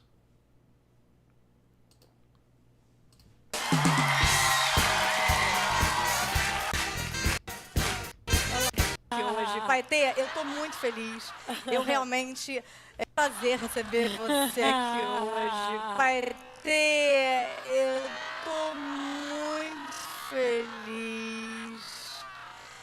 Eu realmente me sinto um pouco desarrumada. Agora, Anitta, muito obrigada por você ter vindo. A gente sabe que a sua agenda é muito lotada. E, na verdade, Anitta, para começar, veio de Larissa. What I'm looking for is examples of people with Carioca accents saying the word mais. Like, mais barato. Mais barato. So, something like that. Não veio de Larissa. Larissa é Larissa. Não veio de Larissa. Larissa é teu nome. Amigos da Larissa. Amei o nome da banda. A gente faz tudo em homenagem. I wish I had a more efficient way to do this. If English had a Carioca option and if it included more videos for specific things. Well, I could look. Let's see if I find anything said by Cariocas, for example. Produtos que não é liberal, produto mais barato. Quem sabe você tem uma moto, você tem um carro mais barato, daquele carro maybe. você tem que ter uma bicicleta, da bicicleta, quem sabe você tem uma moto, você tem um carro mais barato. Aquele carro mais simples, até que você vai chegar naquele carro, mas é um processo e pode levar 10 anos. Talvez não seja só uma coisa de carioca, né? Não sei. Quiser um pouquinho mais barato, ó, 150 e o menorzinho 55. Aqui e o menor sala, né? Quiser um pouquinho mais barato, ó, dá um belo efeito na sala, né? Quiser um pouquinho mais barato, sala, né? Quiser um pouquinho mais barato, ó, sala, né? Quiser um pouquinho mais barato, ó, 150. Quiser um pouquinho mais barato. Um pouquinho mais barato. Sala, né? Sala, né? Quiser um pouquinho mais barato, ó. Barato, olha. Ó. Quiser um pouquinho mais barato, ó, 150. Um pouquinho mais barato, ó, 150. 150. E o menorzinho, 55. E o menorzinho, 55.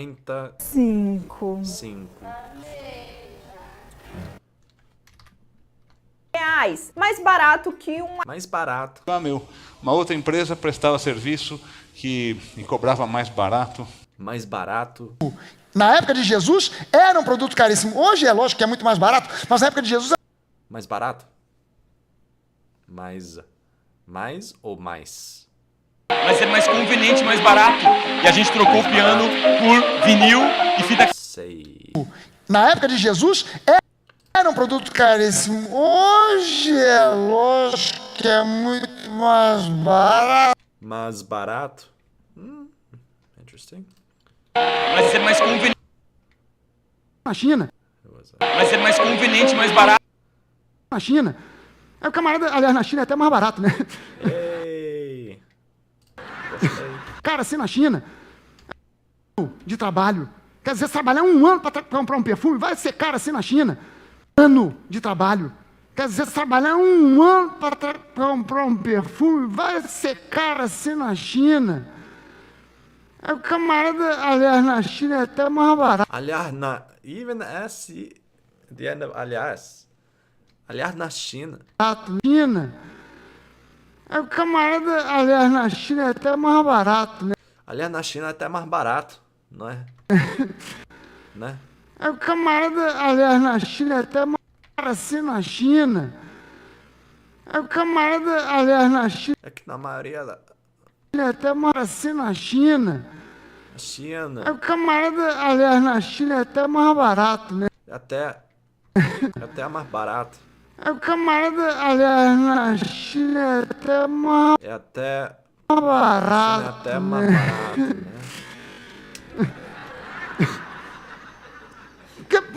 Aí Jesus faz um comentário. Isso aí podia arrecadar 300 reais, dava para alimentar um montão de pobre. Aí Jesus disse, ô Judas, presta atenção, os pobres, vocês vão ter...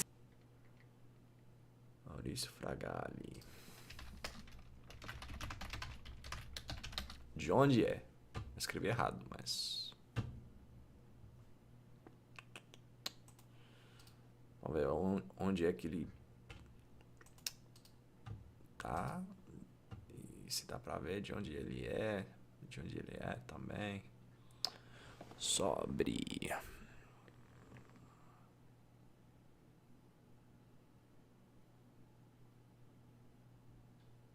Será que é a igreja do Vitor? Não lembro. Mas enfim. Tá no Rio. Muito provavelmente. Se tem a igreja lá. Se tem a igreja lá. Lá. Meu L. A letra precisa de um pouquinho de trabalho, né? Um pouquinho de trabalho. Tenta completar bem.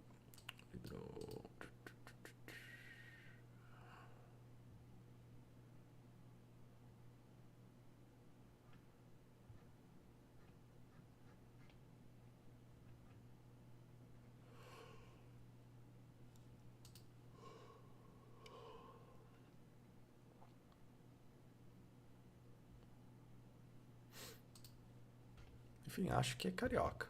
Não sei com certeza, mas pelo sotaque e pelo fato da igreja dele estar no Rio, acho bem provável. Sempre com vocês. Nunca vai deixar de ter pobre no mundo. Por quê? Porque o sistema desse mundo jaz no maligno. Não tem jeito. Então, enquanto existir mundo, enquanto existir Satanás, vai existir pobreza. Agora, a missão da igreja não é acabar com a pobreza no mundo. A missão da igreja é diferente, é pregar o evangelho. E de pregar o evangelho a todos. Independentemente do conteúdo, eu estou prestando atenção ao sotaque.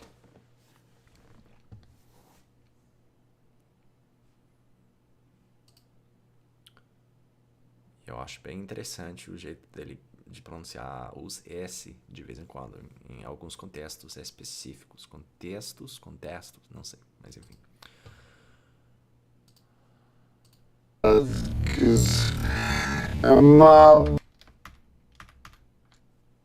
Acho que eu naturalmente tô focando um pouquinho mais em sotaques cariocas. Apesar de não falar usando um sotaque carioca quando eu falo português na vasta maioria do tempo. Mas talvez tenha uma certa influência aí, com o meu R, por exemplo. Ou algumas das vogais, ou sei lá. Vamos ver. Eu também acho legal poder estudar, adquirir vários sotaques diferentes. Vamos ver. Barato que no aeroporto aqui. Mais barato que no aeroporto aqui. Quer tomar um café?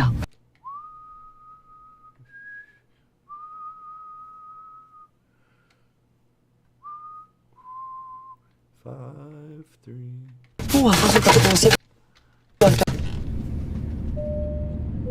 Quer tomar um café? Quer tomar um café? Hey, so that's a cool thing. Just explaining a little. Earlier on he said, quer tomar alguma coisa? I'm not necessarily commenting on the accent as much as I am that I'm not claiming that I'm perfectly reproducing the way he said it in terms of accent, but what I am commenting on is that the que tomar, that part sort of copy pasted from one part of this video to another in a way. The accent may be slightly different, but I'm noticing, hey, that's a pattern that I can lean on in my Portuguese for the rest of my life, is any phrase where I want to say que tomar, and maybe even replace tomar with another verb or whatever, but like que tomar um café. I have to practice the transition out of tomar into or whatever else, but que tomar alguma coisa, que tomar alguma coisa, que tomar alguma coisa, something like that, and then here. No aeroporto aqui. Quer tomar um café? No aeroporto aqui.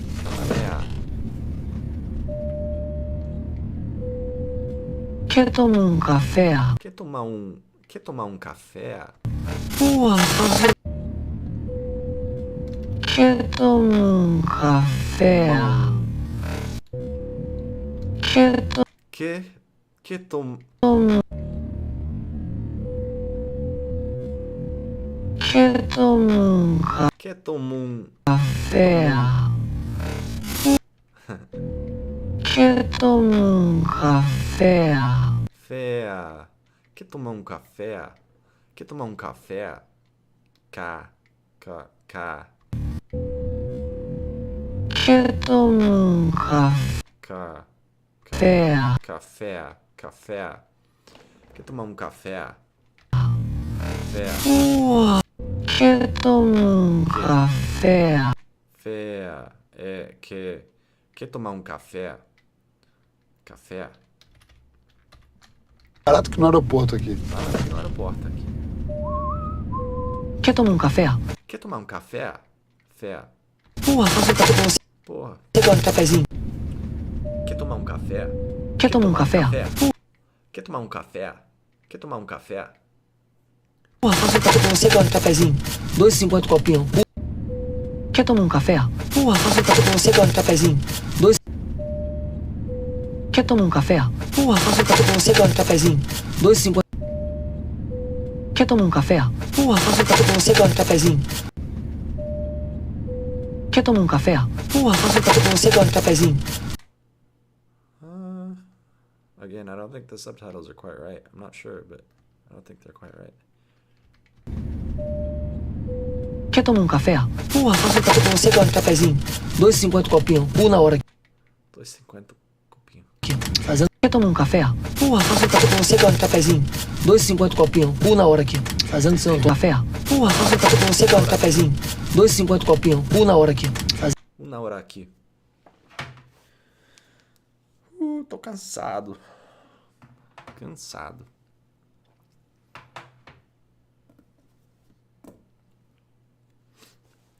I think if I do this, if I put my hours in, I'll get a lot better at Brazilian accents and a lot better at figuring out what my own process is for accents, especially if I'm reflecting a little bit more on the process, which just by doing this in a publicly documented way, even if I'm not doing it for the audience directly, or, I'm lowering the priority of, explaining things and that stuff. I'm more just documenting.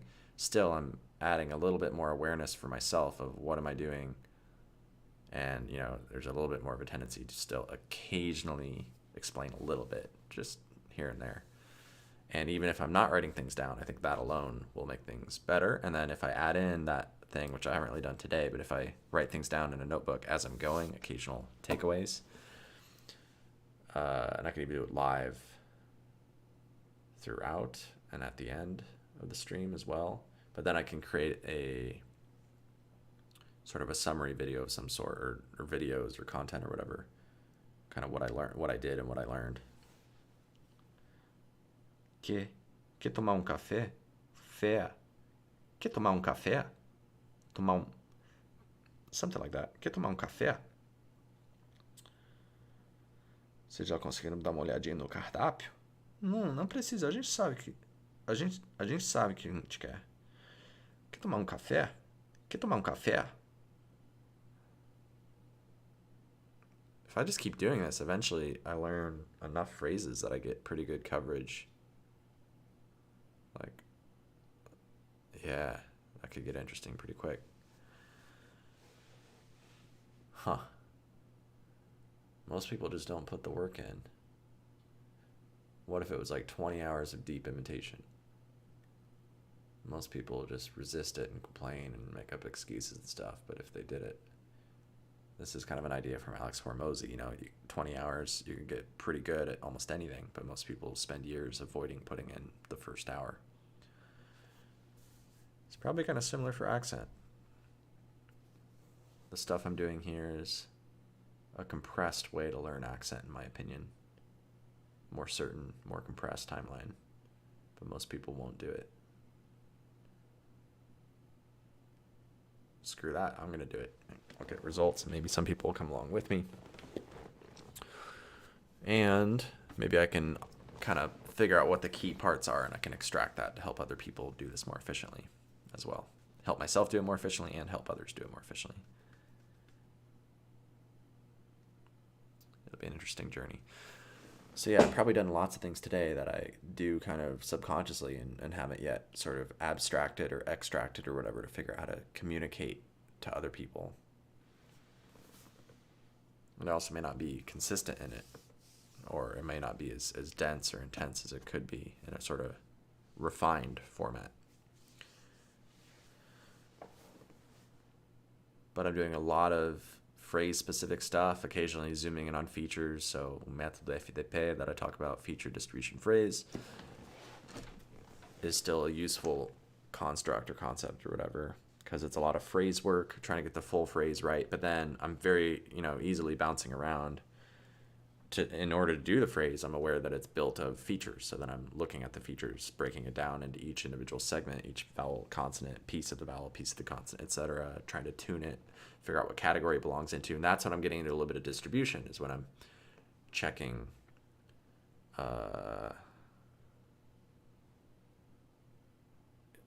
when I'm like, oh, okay, so in this case it's que, but if I conjugate it, I know from checking the past. If I say quero, no, it's a different sound for the E. Instead of it becomes give or take. I may be missing it slightly, but that's the basic idea as far as the categorization of the features and the distribution of them. And then tuning that to sound Brazilian, still got to work on that, right? But I'm getting closer to at least splitting the categories and distributing that.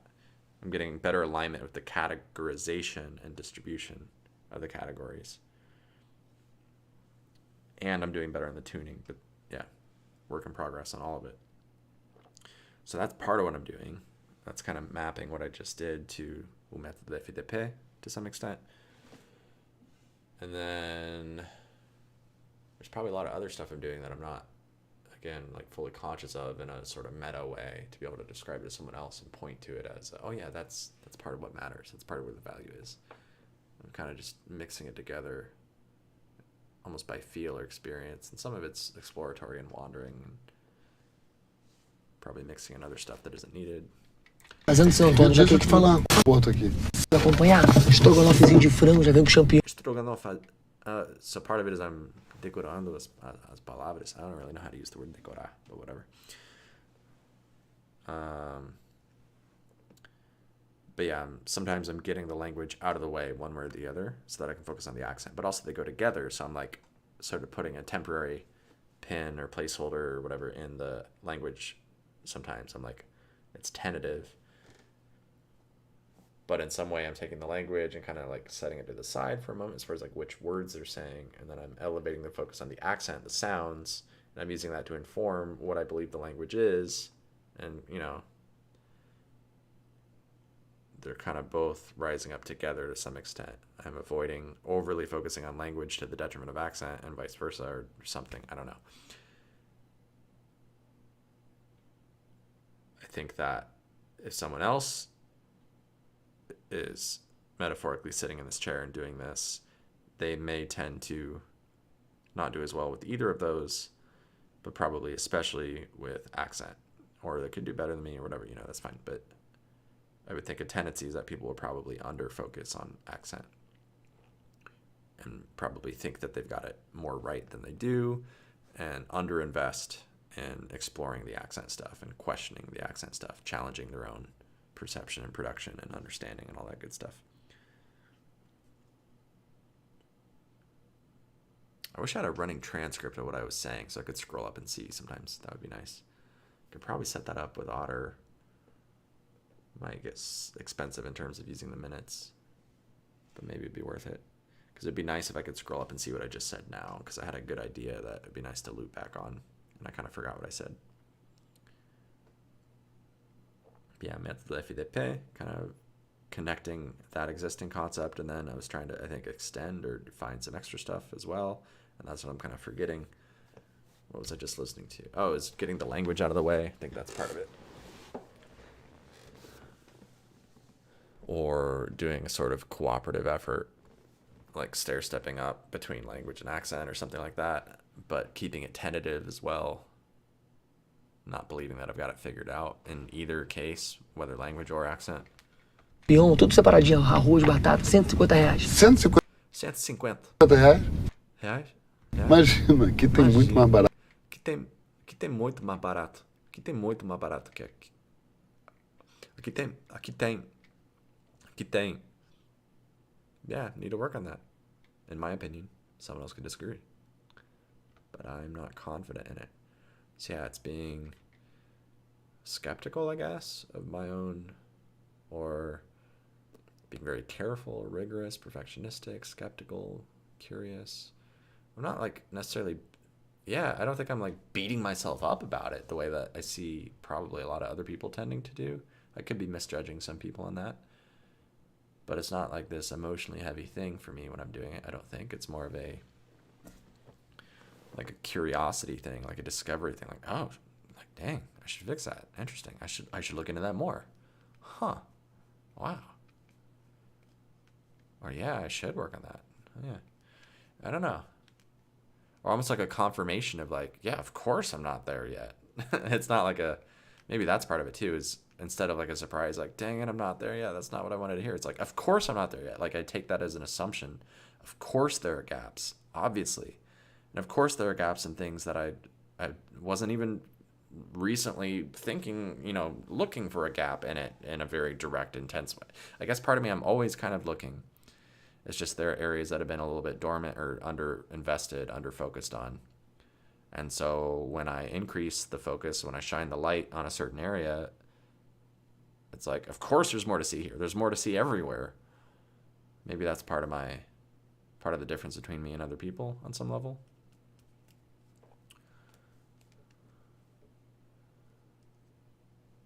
Not sure how to summarize that, but it's like an assumption of gaps everywhere. Just, you know, to what extent is there a gap? But it's not surprising to me generally. Well, sometimes it could be.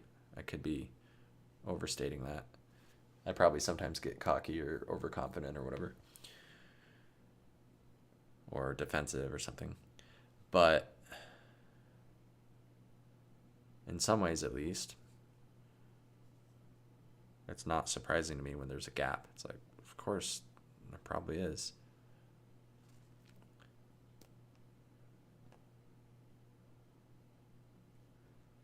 I think part of that is when it's coming from someone else, I may be more defensive because I may not have the proof set up in front of me, so to speak, for me to see the gap that they're telling me about. So I'm sort of trusting their word on it. I can take that as a clue for me to then go dive deeper on it, but I still want to see the proof for myself. I want to go get evidence and test it. So maybe that's part of it, is whether it's coming from me or someone else. I'm like, where's the proof? Like, let's get the audio, let's get the contrast, the comparison.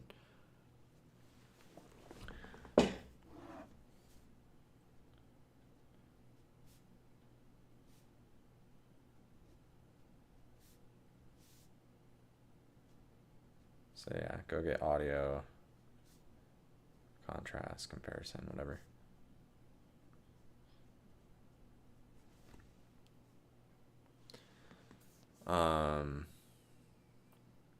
So yeah, it's kind of evidence-based accent training. Yeah, that's kind of a cool thing to realize. So proof/evidence. Proof sounds too final to me. It could just be a connotation that an association that I have with that word. But evidence somehow seems more like stuff that's supporting something, whereas proof is like, this is proven, it's 100% certain. That's probably, again, may not be the usage, but that's an interpretation that I have there, an association I have. So yeah, evidence-based accent training. Now, a tricky part there is that can make it sound like that's about the processes and claiming that my processes are, kind of like evidence-based medicine or something. And I don't want to, overstate something there or evoke something that I don't want to, that's, too far or whatever. I mean, it'd be cool if I could get there, but yeah, if I use that terminology, it may evoke that for some people. But as far as in terms of the specific details of comparing one accent to another, for instance, my current production of something versus someone else's production of something, comparing two different productions, then I think it's good for that to be evidence-based, or comparing sort of assertions about patterns in productions, whether from one person or across a group or between groups or between people or whatever. There are these assertions that get made frequently, and I think that's where those assertions can be challenged, and they can be challenged with evidence. And that's when things get exciting for me, is instead of people just regurgitating things, concepts, and blah, blah, blah, like, where's the evidence? Let's go get audio. For me, it's usually audio. You could use video to support, look at someone's lips and whatever articulation is visible. Maybe some other stuff too, I don't know. But it's like, let's get the audio. Two people still might not agree on it, but I think we're getting closer to sort of the source of truth, or a source of truth, when we go to the audio. Evidence-based. So yeah, there's something interesting there around evidence-based accent training. And I think there's also something interesting around this idea of course, there are gaps.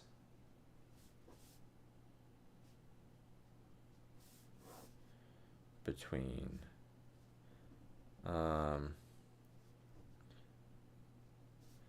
of course, there are gaps, or not surprising, parentheses, in a way, because maybe it is, maybe it isn't, when I discover room for progress or whatever.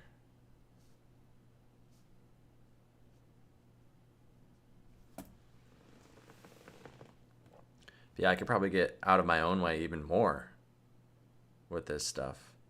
Do even more heavy or concise, efficient, minimalistic, essentialistic, whatever the right word is here.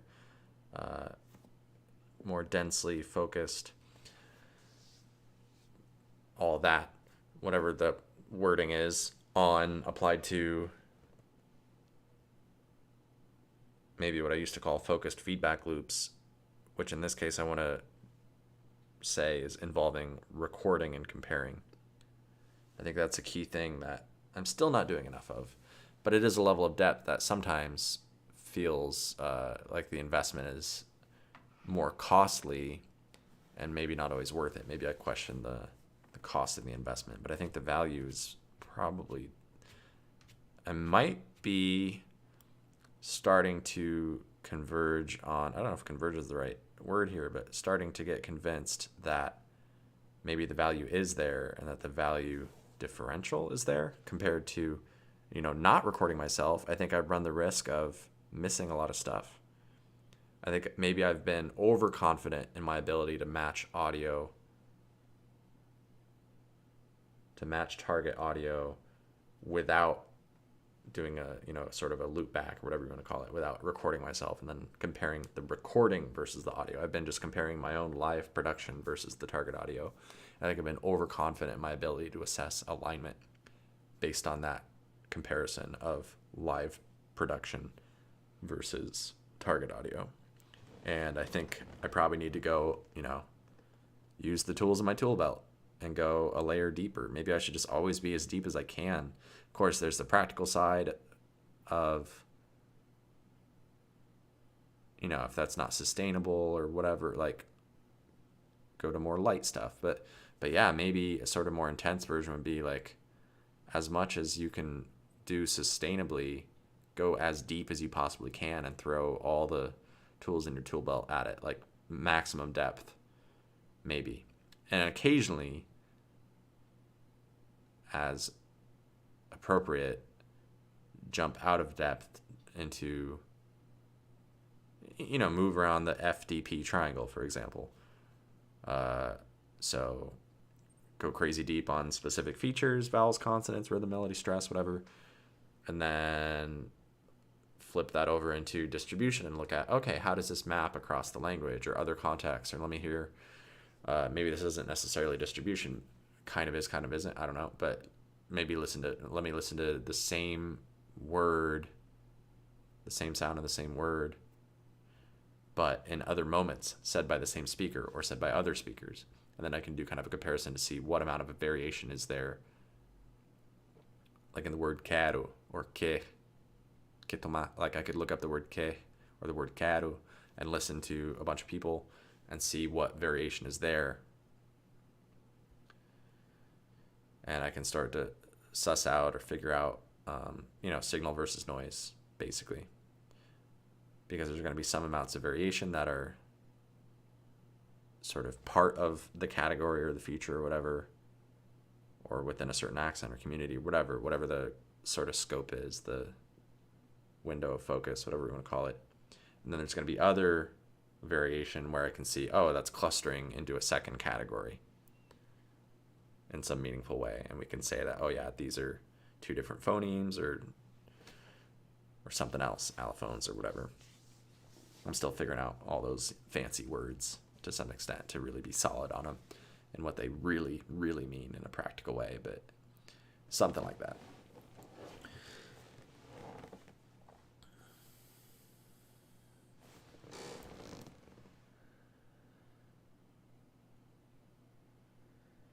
And I wonder if some of this stuff is too highfalutin, too sort of like conceptual or strategy level.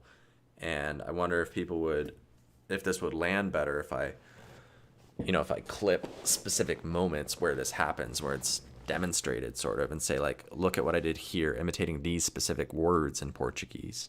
And then from there I went to here, almost like it sounds too labor intensive, like I would never do it, or at least right now it feels like it's not worth it or something. But I could hypothetically grab the video of this live and do a play-by-play with some cuts and stuff to say, look at this section of this imitation that I did. Here's what I did and why I did it. Here's like the summary, you know, here's these 5 minutes that I was doing this, but it's sped up and it's, you know, got narration or text on the screen or whatever. Here's what I did and why I did it. Here's what I was thinking. Here's how I messed up. Here's whatever. Here's how this can apply to English. And it could even hypothetically be part of a broader sort of explanatory video of like, watch this, you know, explanation of, you know, what I was doing when I was imitating here. And now here's how you can apply this for you to get an American accent as a Brazilian. And maybe even here's a specific example, or maybe even if I get really on top of things, maybe even here's an example of a client of mine going through exactly this. And here's another client or whatever, you know, and like, yeah, stuff could get really good. It just, yeah, there's a higher production cost involved in that. And I don't know if the ROI is there yet with the economics of my business in its current stage, but maybe. And if not now, maybe later. And maybe I'll just be too lazy, but hey, maybe I could hire it out, or maybe I can free up my own time or develop more skill with production so that the cost is effectively lowered, where I can see how that all works, plan it out in my head, or even wireframe it out. That's not quite the right word, but like sketch out what the video would be, kind of script it, and then actually have someone else do the editing. and do kind of a mix where I could kind of strategically sort of direct the video or whatever, produce it. I don't know the right terms, but then someone else could do, I could be sort of the brains and someone else can do more of the actual execution and still have some level of strategic input more and more as I get better or whatever, probably. But maybe I retain most of that. I don't know. We'll see. Just thinking ahead. But yeah, some of the kind of high level takeaways, this idea of evidence-based accent training or evidence-based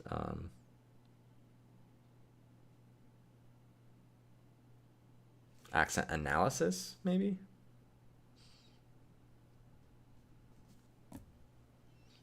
Evidence-based accent comparison.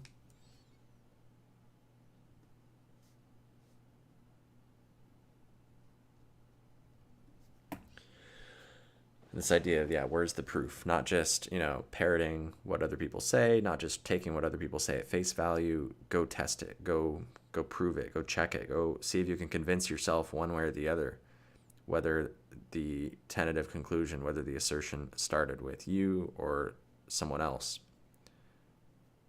Go run it to ground as much as you can, at least. Like, go check it.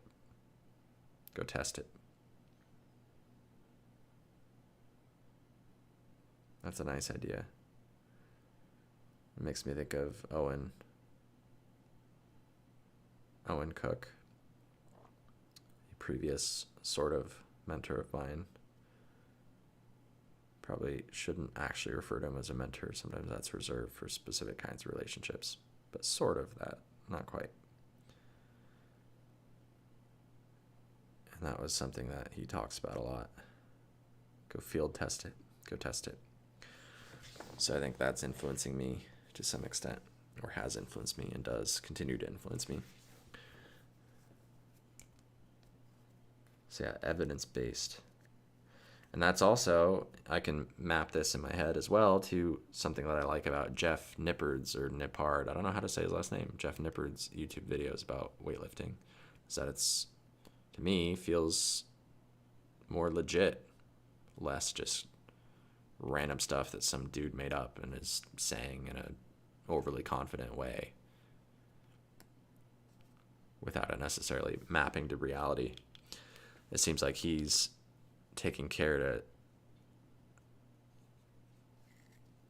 try to be more scientific about it, try to be careful in what he's asserting, trying to check it against what the scientific community seems to say, trying to note sort of open questions or disagreements in the scientific community where there's sort of a, most scientists, researchers see it one way, but a small amount see it the other way. I've heard him say things like this. And that's pretty cool. I would like to be able to do that more. Again, there's sort of a, I wanted to say production cost, but maybe it's more of a research cost. I guess it kind of becomes a production cost in a way. But yeah, kind of a research cost involved with that. And again, the economics of where I'm at right now, sometimes it's tricky to stomach that. But as I can, I think it's probably helpful to mix that in so that I can ground more of what I'm saying in, you know, hey, I've actually read the literature out there, or a lot of the relevant literature, or talked to researchers or scientists or whatever, academics, and be able to kind of describe the lay of the land and where things fit in, and to be able to actually do that competently. I was going to say confidently or with confidence, but I think it's probably better to actually say competently in this case, especially. Because it's not just about me confidently saying it, it's about, does it, not just is it true, because it's not guaranteed to be true, but does it map to what seems to be making sense? Does it align with, and I could disagree with the science. That could still happen. I don't know if that's the best way to say that, but at least I'm not quite sure how to define what I'm trying to say. Have it be coherent, have it make sense, have it be measured, have it be kind of have the stuff that I'm saying almost be tagged with sort of this meta thing of like a description of the confidence level or what support there is for the ideas, for the assertions, whether there seems to be backing in the scientific community or not, as far as I'm aware, or whether it's coming from my own personal experience or experience from clients or anecdotal, whatever, from other people, or whether I've read some Wikipedia stuff or YouTube videos, other teachers, books, like where are these ideas, assertions, beliefs coming from? And when is it something I sort of pulled out of my butt, so to speak? When is it something that, I don't know, I'll keep thinking on all that. But yeah, also this idea, of course there are gaps. It's not surprising when there's gaps, in a way, when I discover room for progress, because I don't know why, but maybe it's like a growth mindset type thing. That's something I like to think. That's where my mind starts to go. I don't know if that's really why. So that's a tentative idea.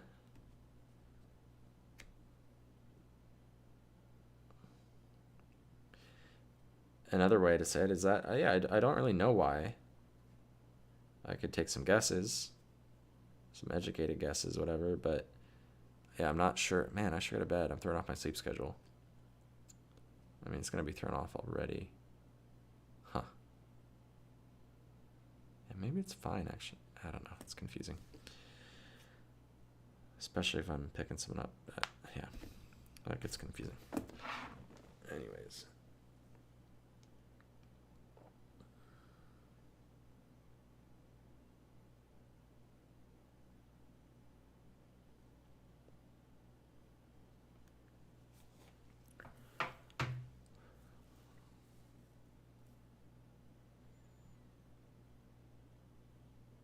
Maybe that's part of the power of teaching people to use Audacity, is it allows them to sort of fact check stuff better. Audacity plus skill with sounds. That's an interesting angle. Audacity. So yeah, skill with Audacity plus skill with sounds in general, I guess, equals ability to fact check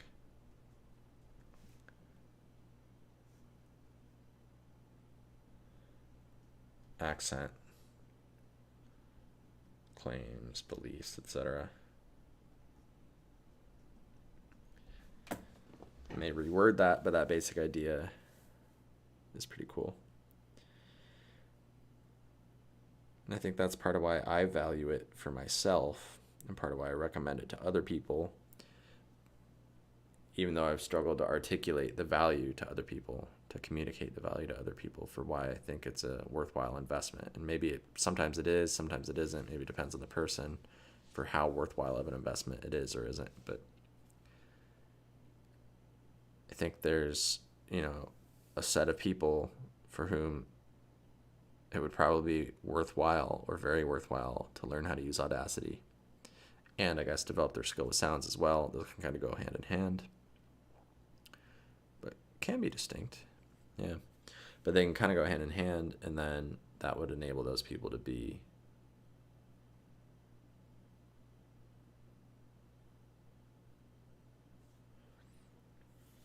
there's kind of a divide between a supposed, high investment client who I could just do everything for them almost, versus someone who needs to be more independent. But maybe there's an argument even for a supposed client who even hypothetically would want me to do everything with, do all the accent exercises with them, spend all those contact hours actually with them.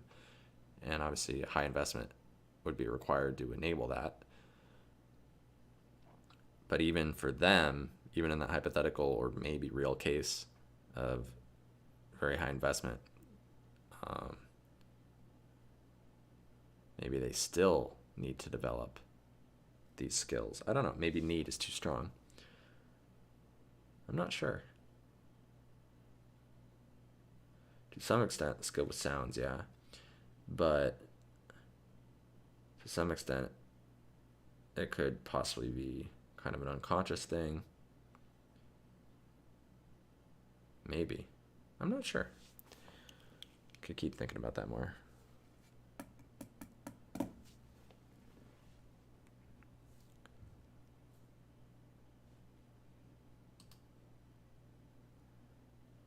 I should make a diário de bordo also, maybe. So I guess some other notes I can have here are going to be sort of meta notes for myself or whatever. So do exploratory live.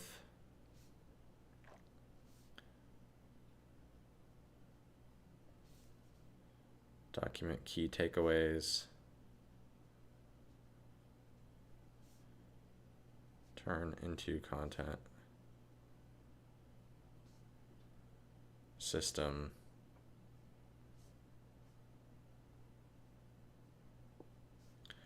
Upgrades. Better thinking. Better communication. Or teaching or whatever.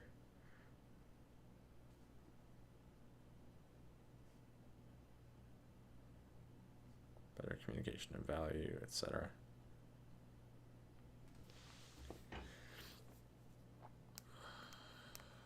I think I had another idea that I lost as I was writing that other one.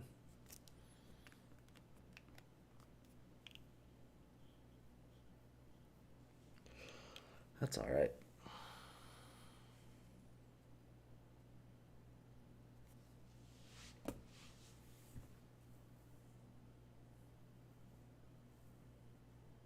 Because I think even if the live doesn't translate to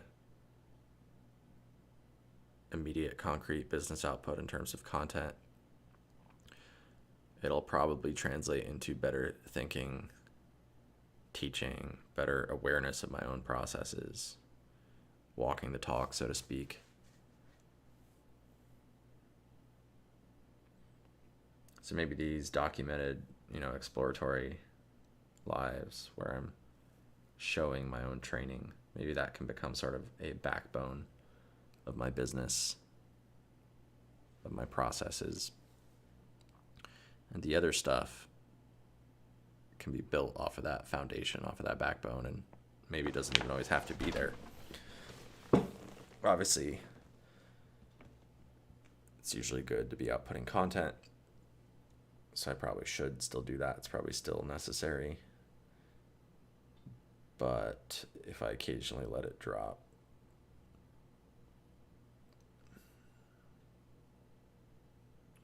I don't know, I should probably do all of it. But yeah, maybe these exploratory lives will actually make the other stuff easier. Maybe that's part of what I'm getting at. Because when I have put in the work to generate, sort of crystallize or whatever insights that are real, that are practical, that are how I did this, here's how I do this, where I can say that with more competence, alignment, confidence, etc., whatever, and have it be something where I can communicate it more effectively. Figure out what's the actual goal, what are the key drivers of results and all that good stuff. Then I think my content could be better. And my programs can be better. My client results can be better. My teaching can be better. So, yeah, I think the doing is the most important part. Sounds kind of silly to say that, because it seems like it should be obvious or whatever. And the teaching is still important, so the reflecting, the communicating, so it is a balance, it's both. But yeah, maybe I've been, in recent history, maybe for too long, and again, it's not a total black and white thing, but maybe I've been over-invested in the business and teaching aspects and under-invested in my own personal accent and language stuff. And that's, in a way, why I got into this stuff in the first place. Obviously, there's money and helping other people and stuff, but it's also my own personal passion.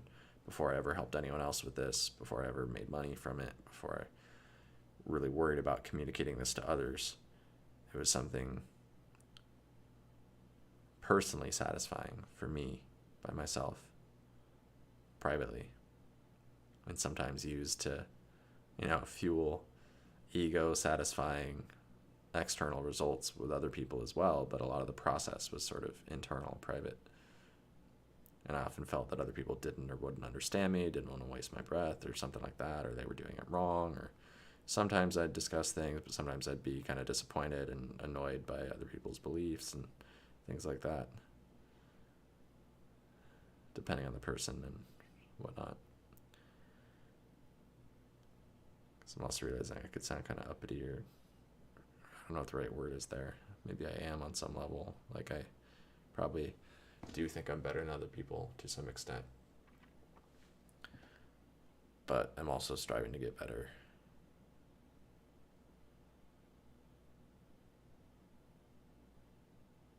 I don't know. Yeah, it's an interesting mix of things.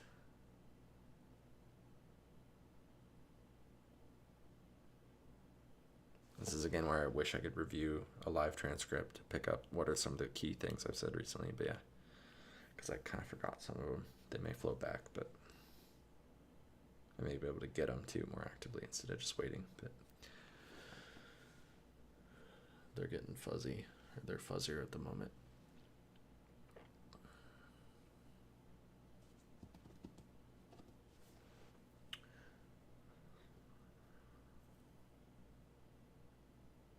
Yeah, I think the main idea was that I'd probably been over investing in helping others, honestly, as weird as that sounds. So the business and teaching aspects, and underinvested in my own personal accent / language progress.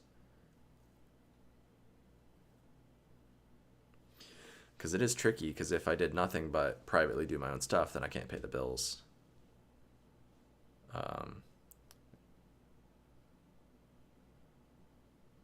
Obviously without having another job or whatever, but so it's that balance, right? So you gotta do the promotion, the marketing, the client acquisition, the whatever, content, all that good stuff, and getting clients results, keeping the machine turning. And I think so far, maybe part of the challenge has been in the first couple of years of my business has been figuring out how to do that. I've already known for myself, personally, privately, how to get pretty good results with accent language when I focus on it, when I've cleared space and attention or whatever to do that. And it's fun and satisfying, and I like it. And I get satisfying results from it.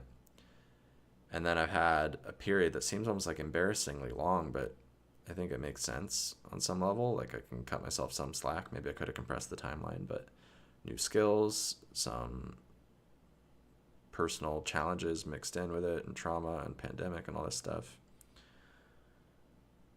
But yeah, it's taken me a couple of years, 3-4 years, whatever, to get to where I am now in terms of, in a way longer, in a way shorter, whatever. But yeah, since I started Simple American Accent, figuring out how to make the acquisition and fulfillment work. So no longer just privately getting my own accent and language results, but acquisition and fulfillment for a business around that, helping other people and getting paid to do that. It's a lot of new skills to figure out. And to figure those out while living off of that very thing is also putting extra pressure on it. And that's the way that I've been going about it. So I'm glad that I've even stayed afloat. And now I'm doing better. So that's interesting to acknowledge where things are at.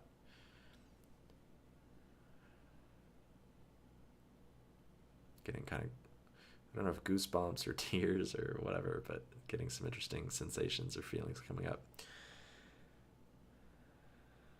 Kind of nice perspective to have. But yeah, now that I've got more of a foundation of sort of the business and teaching skills, so the client acquisition and all the back end stuff, as well as the actual teaching, the helping clients aspect. Now that I've got a more solid base with all that, I think that helps to free up potentially more of my attention and time to sort of return to the core of all of this in a way, or another core or whatever, which is my own personal accent and language journey. And I think there's potential that, especially as I'm learning to simplify other aspects of my life, minimize some of the personal drama and avoidance and distraction and emotional challenges and whatever, cut out more social media, cut out more avoidant stuff and video games and binging. And I think in multiple ways, I'm setting myself up to potentially do some really cool stuff in the near future. Like more cool, more awesome. With a compressed timeline where I could potentially be getting very meaningful and externally impressive failed simulation effect type stuff. Really interesting results with my own Brazilian Portuguese. Maybe passing as native in a meaningful way. I think I could push that forward. I can clear more space for that. And now that I have a setup that I feel better about for documenting this on YouTube and putting it on a second channel and all that stuff, figuring out how to use OBS in a more efficient way that's less annoying to set up, getting rid of some of the friction and stuff. And then, yeah, I can have the acquisition and fulfillment set up better in my business as well, with higher prices to protect my time, and when people do buy the higher price stuff, to be able to cover more ground with that, so that I can in turn invest more deeply in them as well, instead of being spread too thin. And then having leverage programs as well.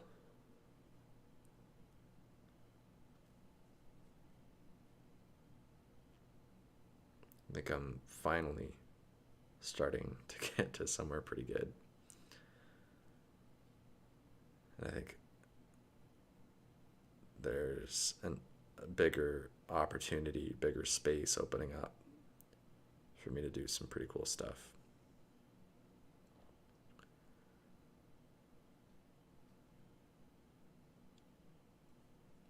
Definitely hasn't been easy.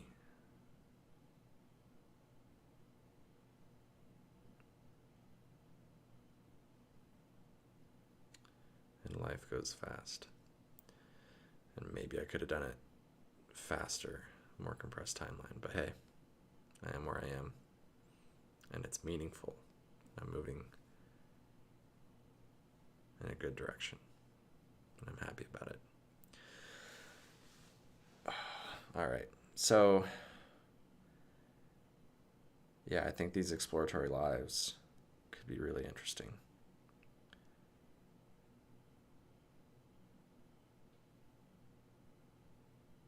Maybe that's the core of everything.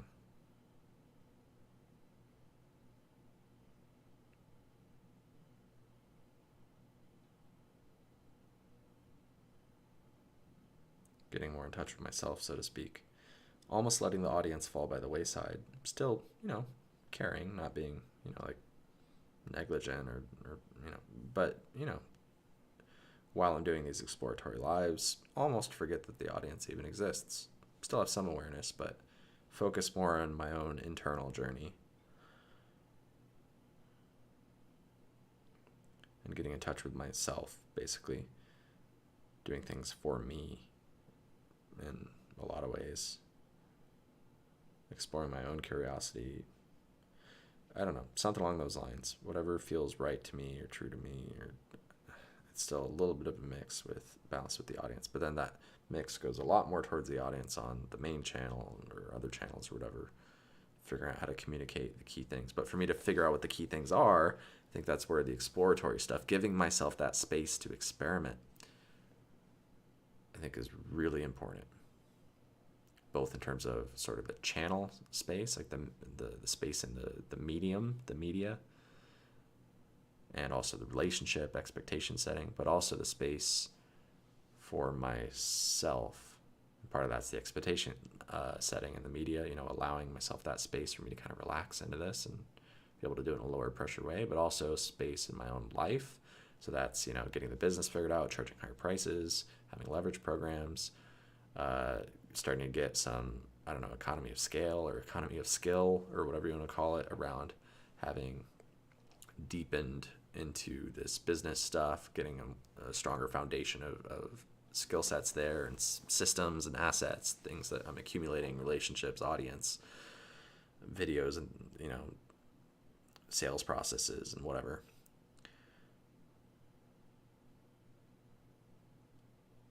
Lost my train of thought, but that's all right. Things are accumulating.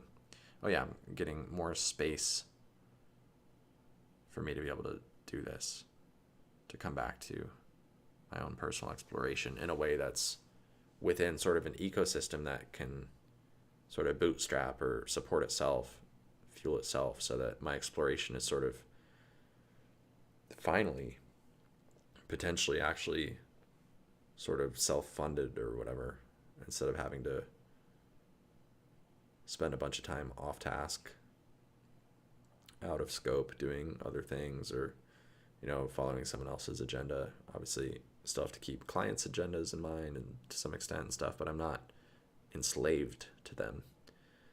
I'm not, maybe that's too strong of a word, but it's not the same as working a corporate job or whatever, working as an engineer, sort of following someone else's orders without much freedom. I've found a way or created a way to have a lot more freedom now and have that be something where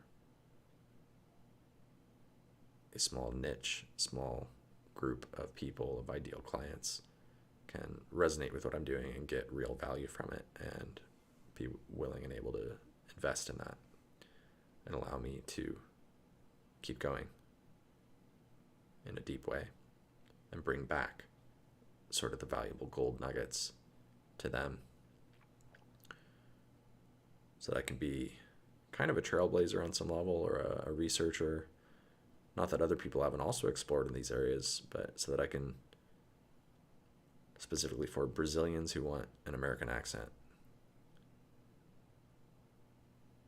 figure out what I think is best for them based on what's out there and my own accumulating experience, you know, in my own personal stuff as well as client work and research and everything, so that they don't have to invest as much as I have in terms of time and effort and curiosity and all that good stuff, which, you know, can be a satisfying journey and investment, but life is short, resources are limited.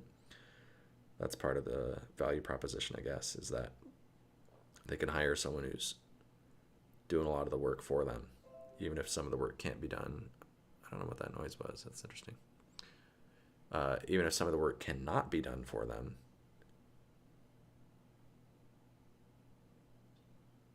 when things are organized well, a significant portion of it, or more and more of it, can be done. And that's part of how we stand on the shoulders of giants, so to speak, as the quote goes, or whatever. And mentors can, when they do well, help their mentees do even better than they did.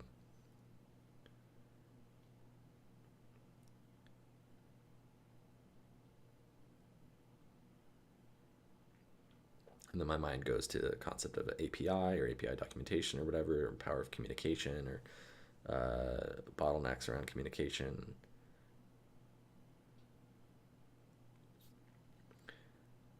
So yeah, it's me also figuring out how to, not just for myself to figure this stuff out, but how to communicate it to someone else as well, and help them execute or whatever. But when I filter on good executors, that makes some of that easier, but then they'll still need some coaching probably.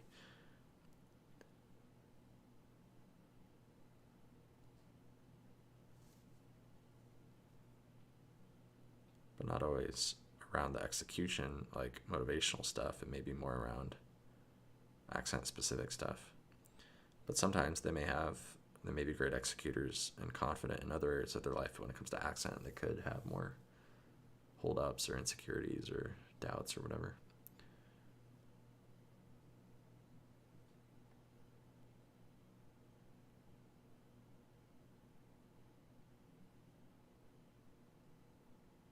Imagine if you could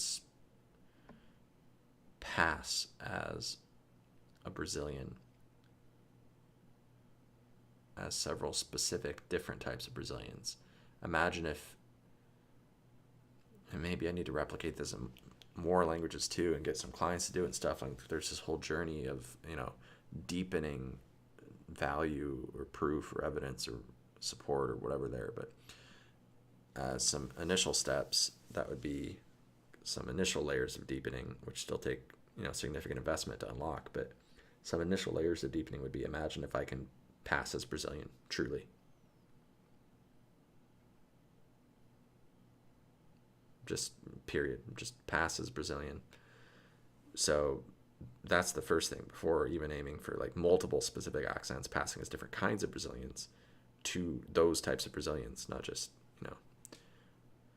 to others with a sort of stereotypical thing, but like for people from Rio to think I'm from Rio, for example, or from wherever, or from people from Brazil to think I'm from Brazil, in a more general sense.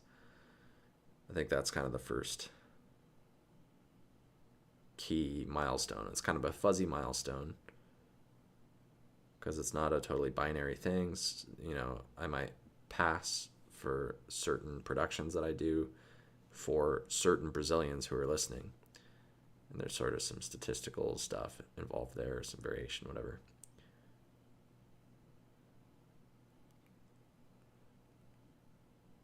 But yeah, I think that's kind of the next, maybe not the next one, but like maybe the key milestone on the horizon that I want to get to is really freaking good at Portuguese.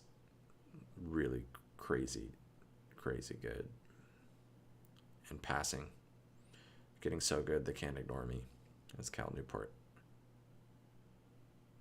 coined or whatever. Getting so good they can't ignore you. Getting so good they can't ignore me. Being unquestionably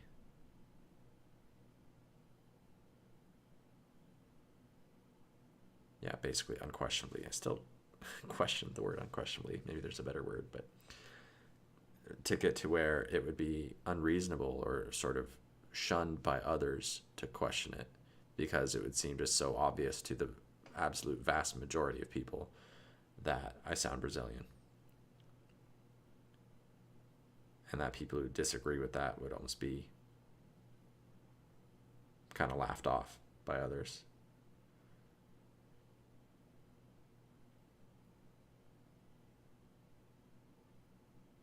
So it's kind of this journey. It's not this binary thing, but how can I sort of strengthen my position there in terms of my performance, my productions, my autopilot, my habits, my whatever, my abilities, my tendencies in Brazilian Portuguese.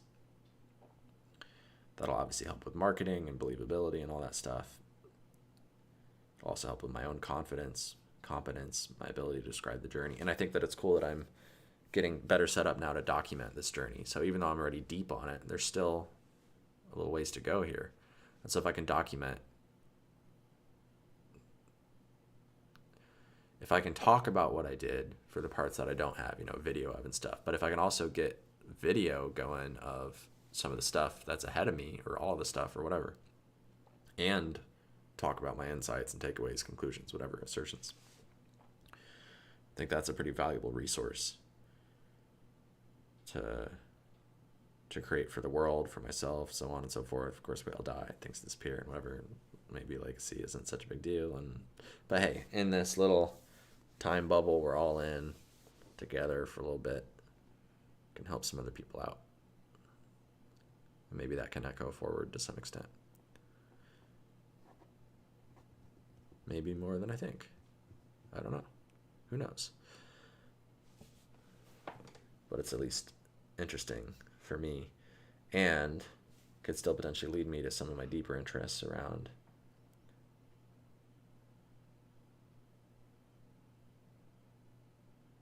Well, these are open questions. I don't know how much I want to focus on them, but I used to say this a lot. But yeah, potentially this business could be a gateway. This business, this exploration, it's not just a business, right? The business is kind of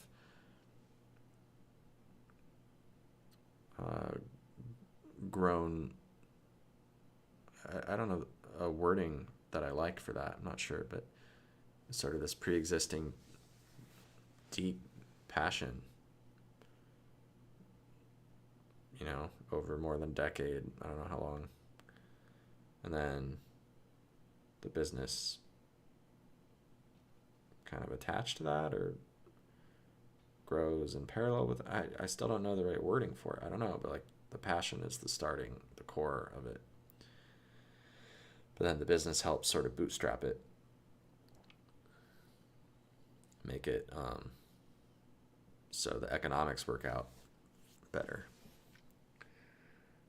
So I can focus more on the thing, I guess. But yeah, potentially I could then direct that focus toward, what is life itself and consciousness and communication and deeper, wider senses, whatever. There might be interesting things to explore there. Of course, life is short. Maybe I'm sort of coming to terms with my own mortality as I reflect on all that stuff more, and maybe there's less of a urgent need, so to speak, or need at all to explore some of those questions. I'm not sure. We'll see on that open question. But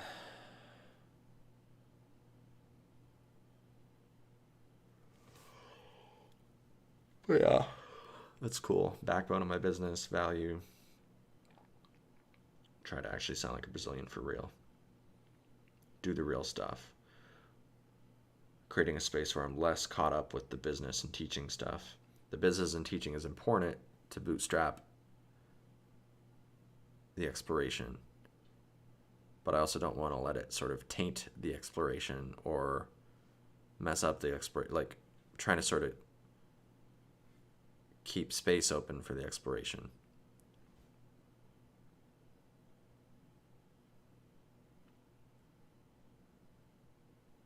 Interesting.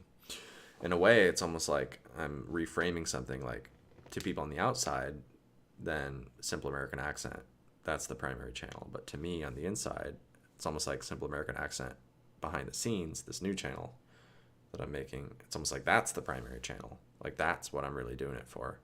Obviously, we could question that. It depends on the moment, the phase and stuff. I care about other people as well and all that. But it's also like this, personal passion.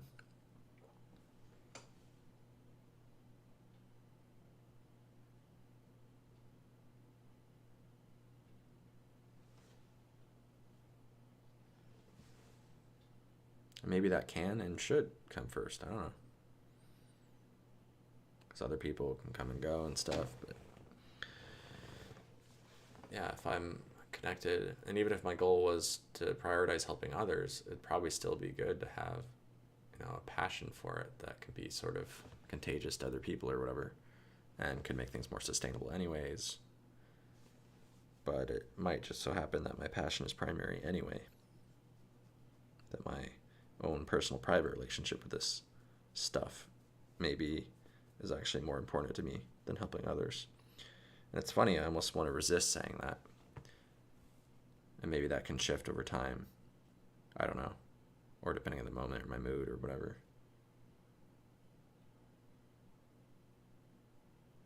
And also as the finances improve, as I'm financially better off and less worried about money, then maybe that'll help take some pressure off and allow me to. And also as I refine my own methods it's probably kind of a natural flow on some level. Like, probably makes sense that yes, I do care about helping other people, but also that's sort of depressed or there's some stuff that clouds that, or some other priorities that are competing, or however you want to say it. There's the personal private passion around accent and language and connecting with other humans, like not, you know, necessarily for an audience or something, but my own journey. Like just living my life. It's interesting. Like I didn't used to have an audience and now I do.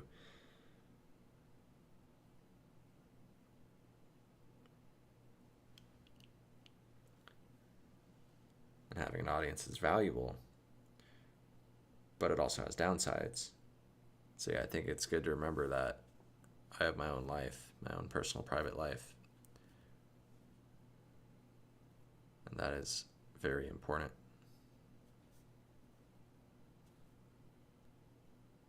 Yeah, I guess that's part of the, I don't know if I could call it yin and yang or whatever, but that's part of the interesting dynamic of helping other people, having an audience, having clients, while also getting in touch with myself, refining my own, you know, listening to my own voice, my own desires, my own boundaries, even if and especially if it conflicts with other people. Figuring out how to navigate that.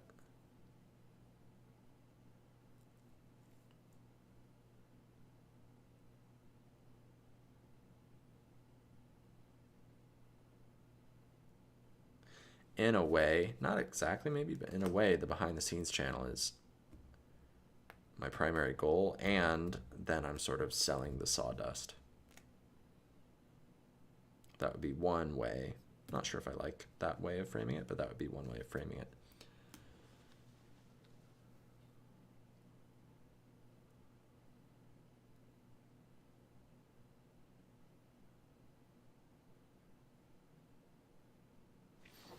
And maybe it's not that I need to do less with clients or teaching, but that I need to do more or want to do more. There's an opportunity to do more or whatever.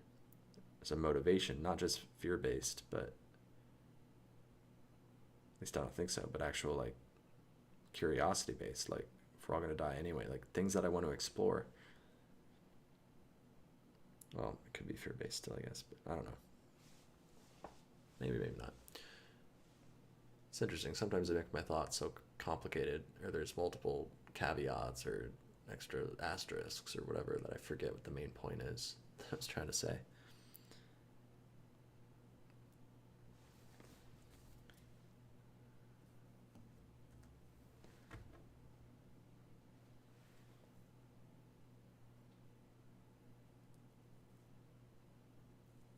I was going to go to sleep, but maybe I'll just stay up now because I need to be up again in about an hour. It's interesting.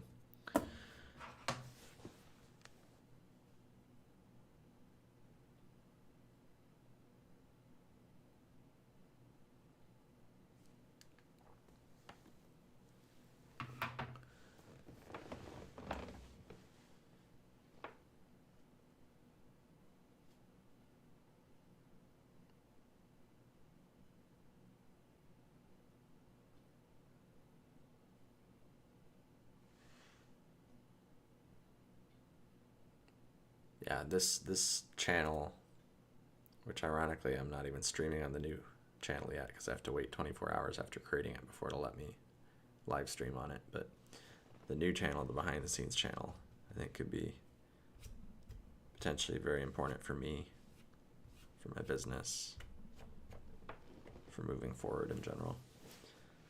Because yeah, it gives me space to play, space to explore, space to just click a button and then do whatever I want, basically. And sort of say, you know, audience, you can watch if you want, but this isn't really directly for you. You'll probably indirectly benefit. But this is me doing what I want, exploring the stuff I want to explore. Happens to be mostly within a scope that is aligned with what you're looking for in terms of, you know, it's accent and language focused and that kind of thing. But it's not really like I'm loosening the requirements for it to be connected to you and framed in a way that is helpful for you. I guess some of the scope requirements are still kind of there, and maybe it's more the framing requirements or the, you know, explaining it, making it relatable. Maybe that's the key, like the main area that I'm relaxing on this channel, and some of the scope stuff is still there. But even that can be relaxed to some extent, as we can see in kind of the back half of this live, where I'm talking about business and my own personal growth and whatnot, or whatever's on my mind.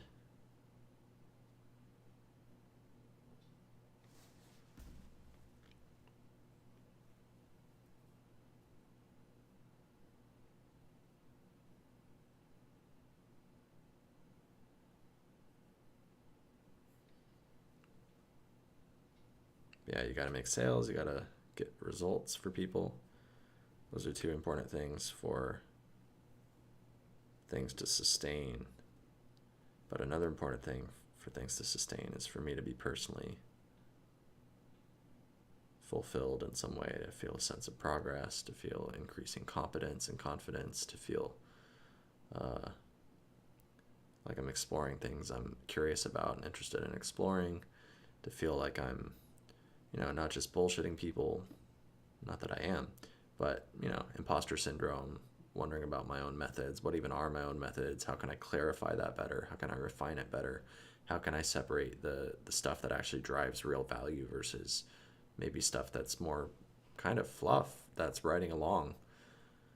You know, things that maybe could be eliminated or reduced, like if a client is going to focus on, or a follower or whatever, if a person, a human being, is somehow connected to me and they're wondering what my advice is for accent, how can I improve that advice? Whether it ends up, you know, directly helping me or not, especially as I,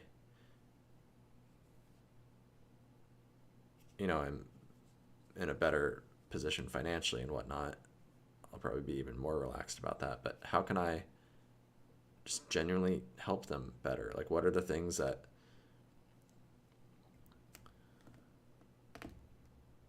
or even if we separate out the whole, like, you know, helping others thing, just like they can just happen to benefit from the stuff that I discovered for my own selfish gain, so to speak. That would be one way to look at it. Like, if I can figure out what really drives accent results better and better, then yes, I can use that to accumulate resources and bootstrap things and spin the whole machine faster and faster, deeper, deeper, etc. Fuel more research and exploration and whatnot. And also better lifestyle and all that good stuff as well. But also, when we die, all the chips go back into the center of the table. We can't take anything with us. And so probably over time, but also the more close I am connected with death in general and whatnot, or the more I'm better off financially, I don't know, like in some way, probably things can be more and more sort of relaxed, where it's like I can just, you know, fuck it, give everything away, like, and still, you know, get paid for a lot of stuff and give everything away. Kind of like Alex Hormozy is doing, or has done, or whatever. Kind of like what Victor Damasio does. Although those are two kind of different cases, different flavors of it, I think. And I'm still sorting through all that. But yeah, to some extent I can, you know, maybe hypothetically, yeah, it's still a little tricky. What's the difference between free and paid stuff? Sometimes, like, it's the same stuff. Other times they're a little bit different, or, you know, sometimes there's curation or community or access or, you know, mutual investment. Sometimes it's the same advice, but just one group has more investment and access, and so through the access they get better sort of curation. They don't have to spend as much time sifting through things. They can just directly hear what's more relevant, and maybe even have things exposed that they wouldn't even have thought to ask or look for, get through blind spots faster.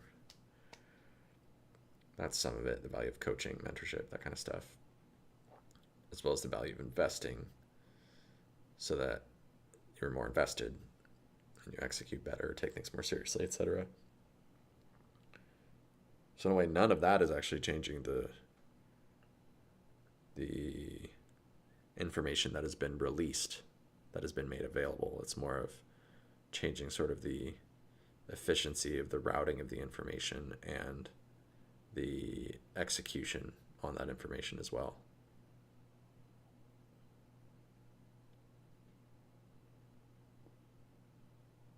But in theory, all the information could be released publicly.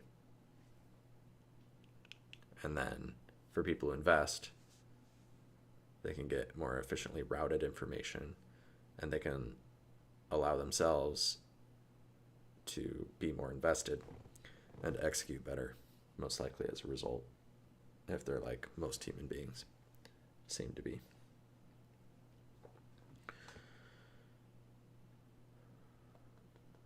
And then also hypothetically, it could be paid versus free. There are some differences in what information is let out or the format of the information or whatever.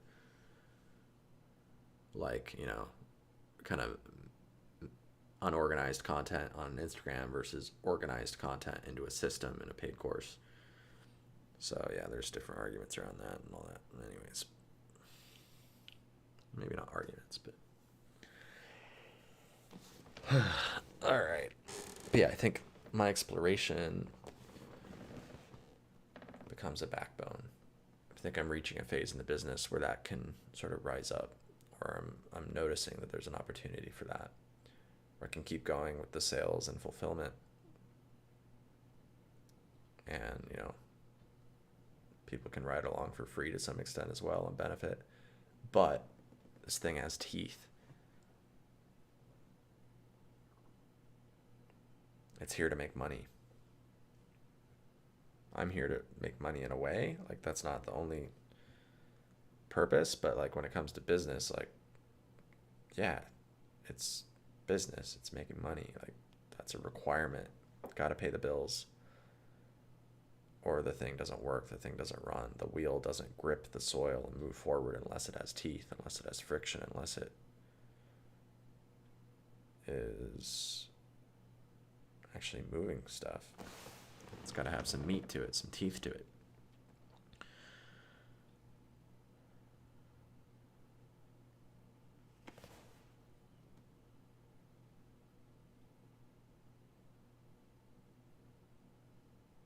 And then, yeah, everyone can take things more seriously that way too, and we can filter, and there's some greater things that are still confusing to me in terms of economy, economics, whatever, like a society, and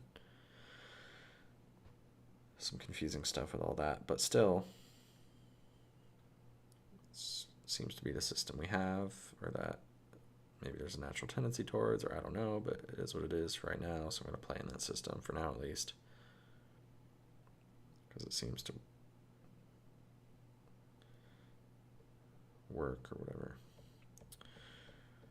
Interesting. So anyways, accent. Figure out the stuff that actually works. Other people can benefit from that, even if you're doing it for your own selfish gain, for your own personal, private exploration of accent and language and your results with that, and the ego gratifying, ego satisfying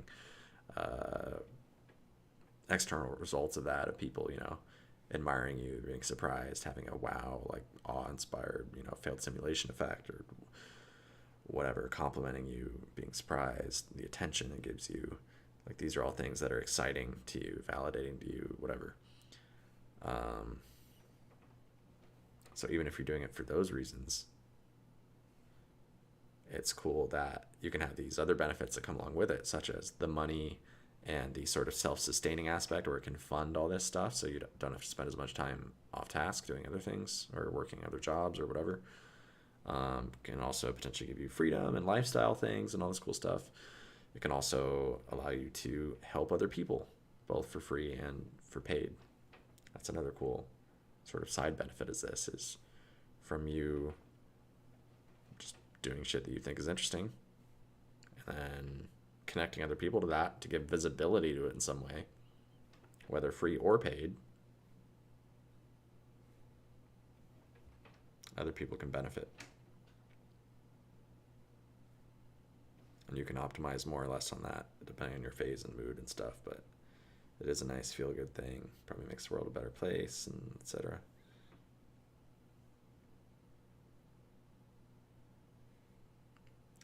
And there probably is growth for me there. But I also think there's growth for me there in terms of acknowledging where I'm at now, which is, like, I am more selfishly motivated, but it ebbs and flows. I do still want to help other people. I do still care. I especially don't want to hurt other people. But I also do want to help other people. But yeah, I am still on some level coming from pain or scarcity, wanting to get out of being poor effectively, be able to live in a better city, better access to things, have Brazilian friends again in person, have international friends in person, be able to be socially mobile, not have to worry about bills and paying, or money and paying the bills as much, etc.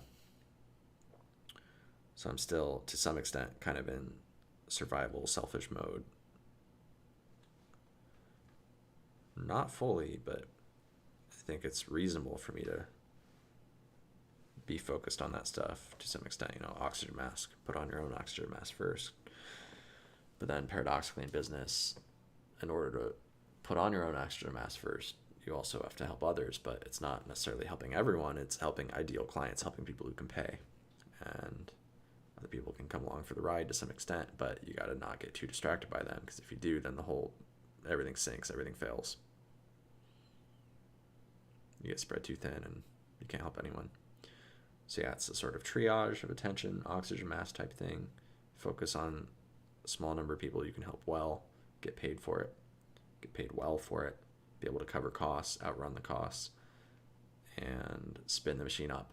Have enough margin to, margin is important. Raise prices, be able to hire help, be able to pay the bills, be able to handle if you get sick, be able to, etc. Be able to cut back your time commitment so that you have more time for deep thought and thinking and improvements and innovation and reflection and also enjoying life.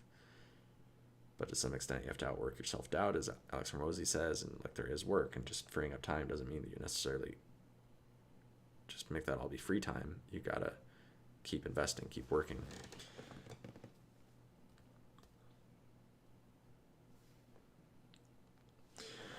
All right, so I don't know what I'm doing with my time. Kind of mess around for the next 45 minutes or hour here. Whether I do that on live or off live, I'm kind of tired, maybe rest my voice. But I think this has been a meaningful live for myself personally. And maybe that's the most important thing, is I'm realizing in a strange way. It feels weird to say that in a way that could be possibly seen by other people, because it seems like a strange thing to say. And you normally would want to couch that or, make it seem better to someone externally of, increasing, how much it's perceived that I care about other people. And I do care about other people. But I think for me personally, it's actually more healthy for me to allow myself to acknowledge how much I also care about myself and making sure, because I sometimes set that aside too much. So I think learning to honor that, find my own voice, create a space for myself to explore what I want to explore, create boundaries, not feel like I have to save everyone or help everyone, but still try to build something that works and has margin and works and self-sustains and grows, so that I can myself be better taken care of and have margin to help others better as well. Because that's probably the only way to really do it.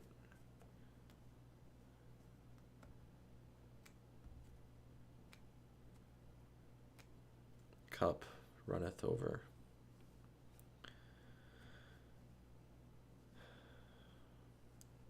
If you're drowning, you can't really help someone else. Not well, it's going to be pretty limited. So yeah, I think we have to take care of shit, have to create value, have to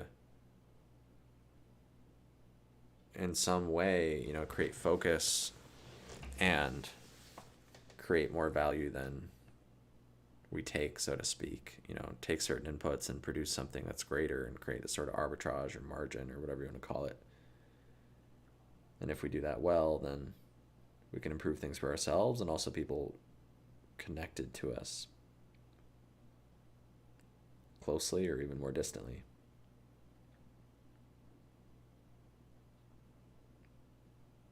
But we need a bunch of these little machines, little systems of margin creation, value creation that are spinning and running and working.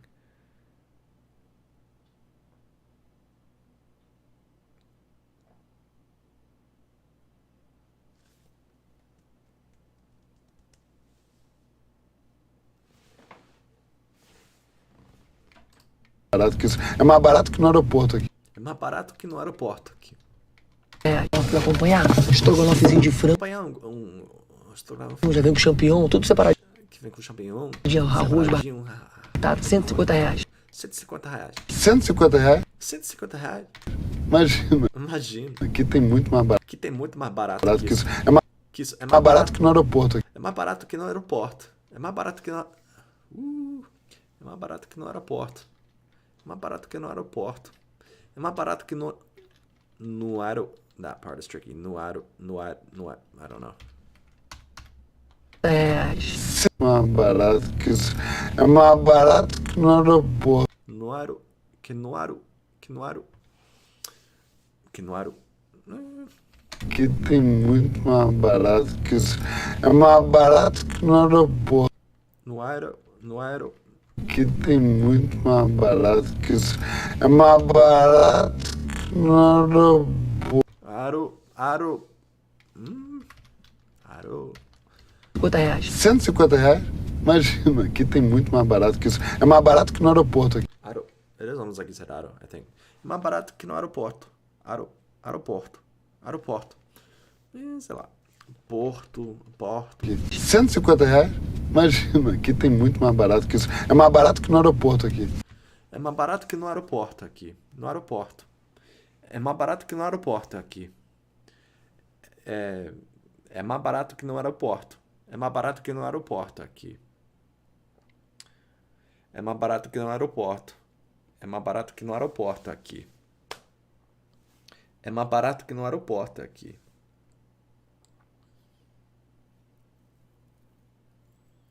Man, maybe some interesting conclusions around accent work is it is a lot of attention to detail, like an exhausting amount of attention to detail. And by exhausting, I don't necessarily mean that you end up exhausted. That depends on your relationship with it. But it is an exhaustive process, I guess, of checking every nook and cranny, being rigorous, like cleaning a room head to toe and not missing a spot kind of thing.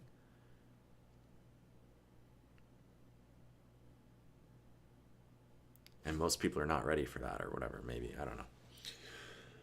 Huh.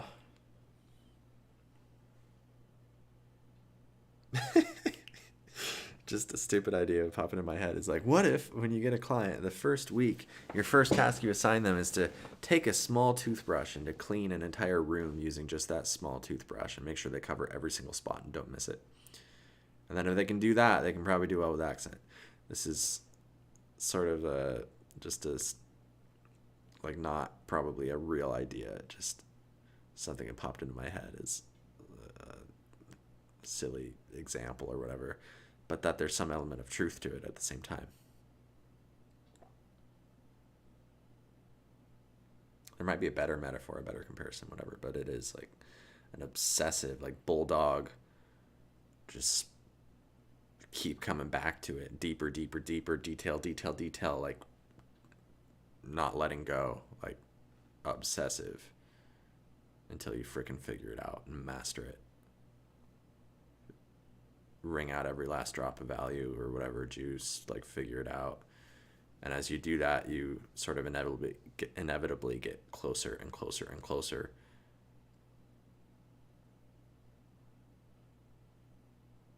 And where's the limit? I don't know. Is there a limit? I don't know.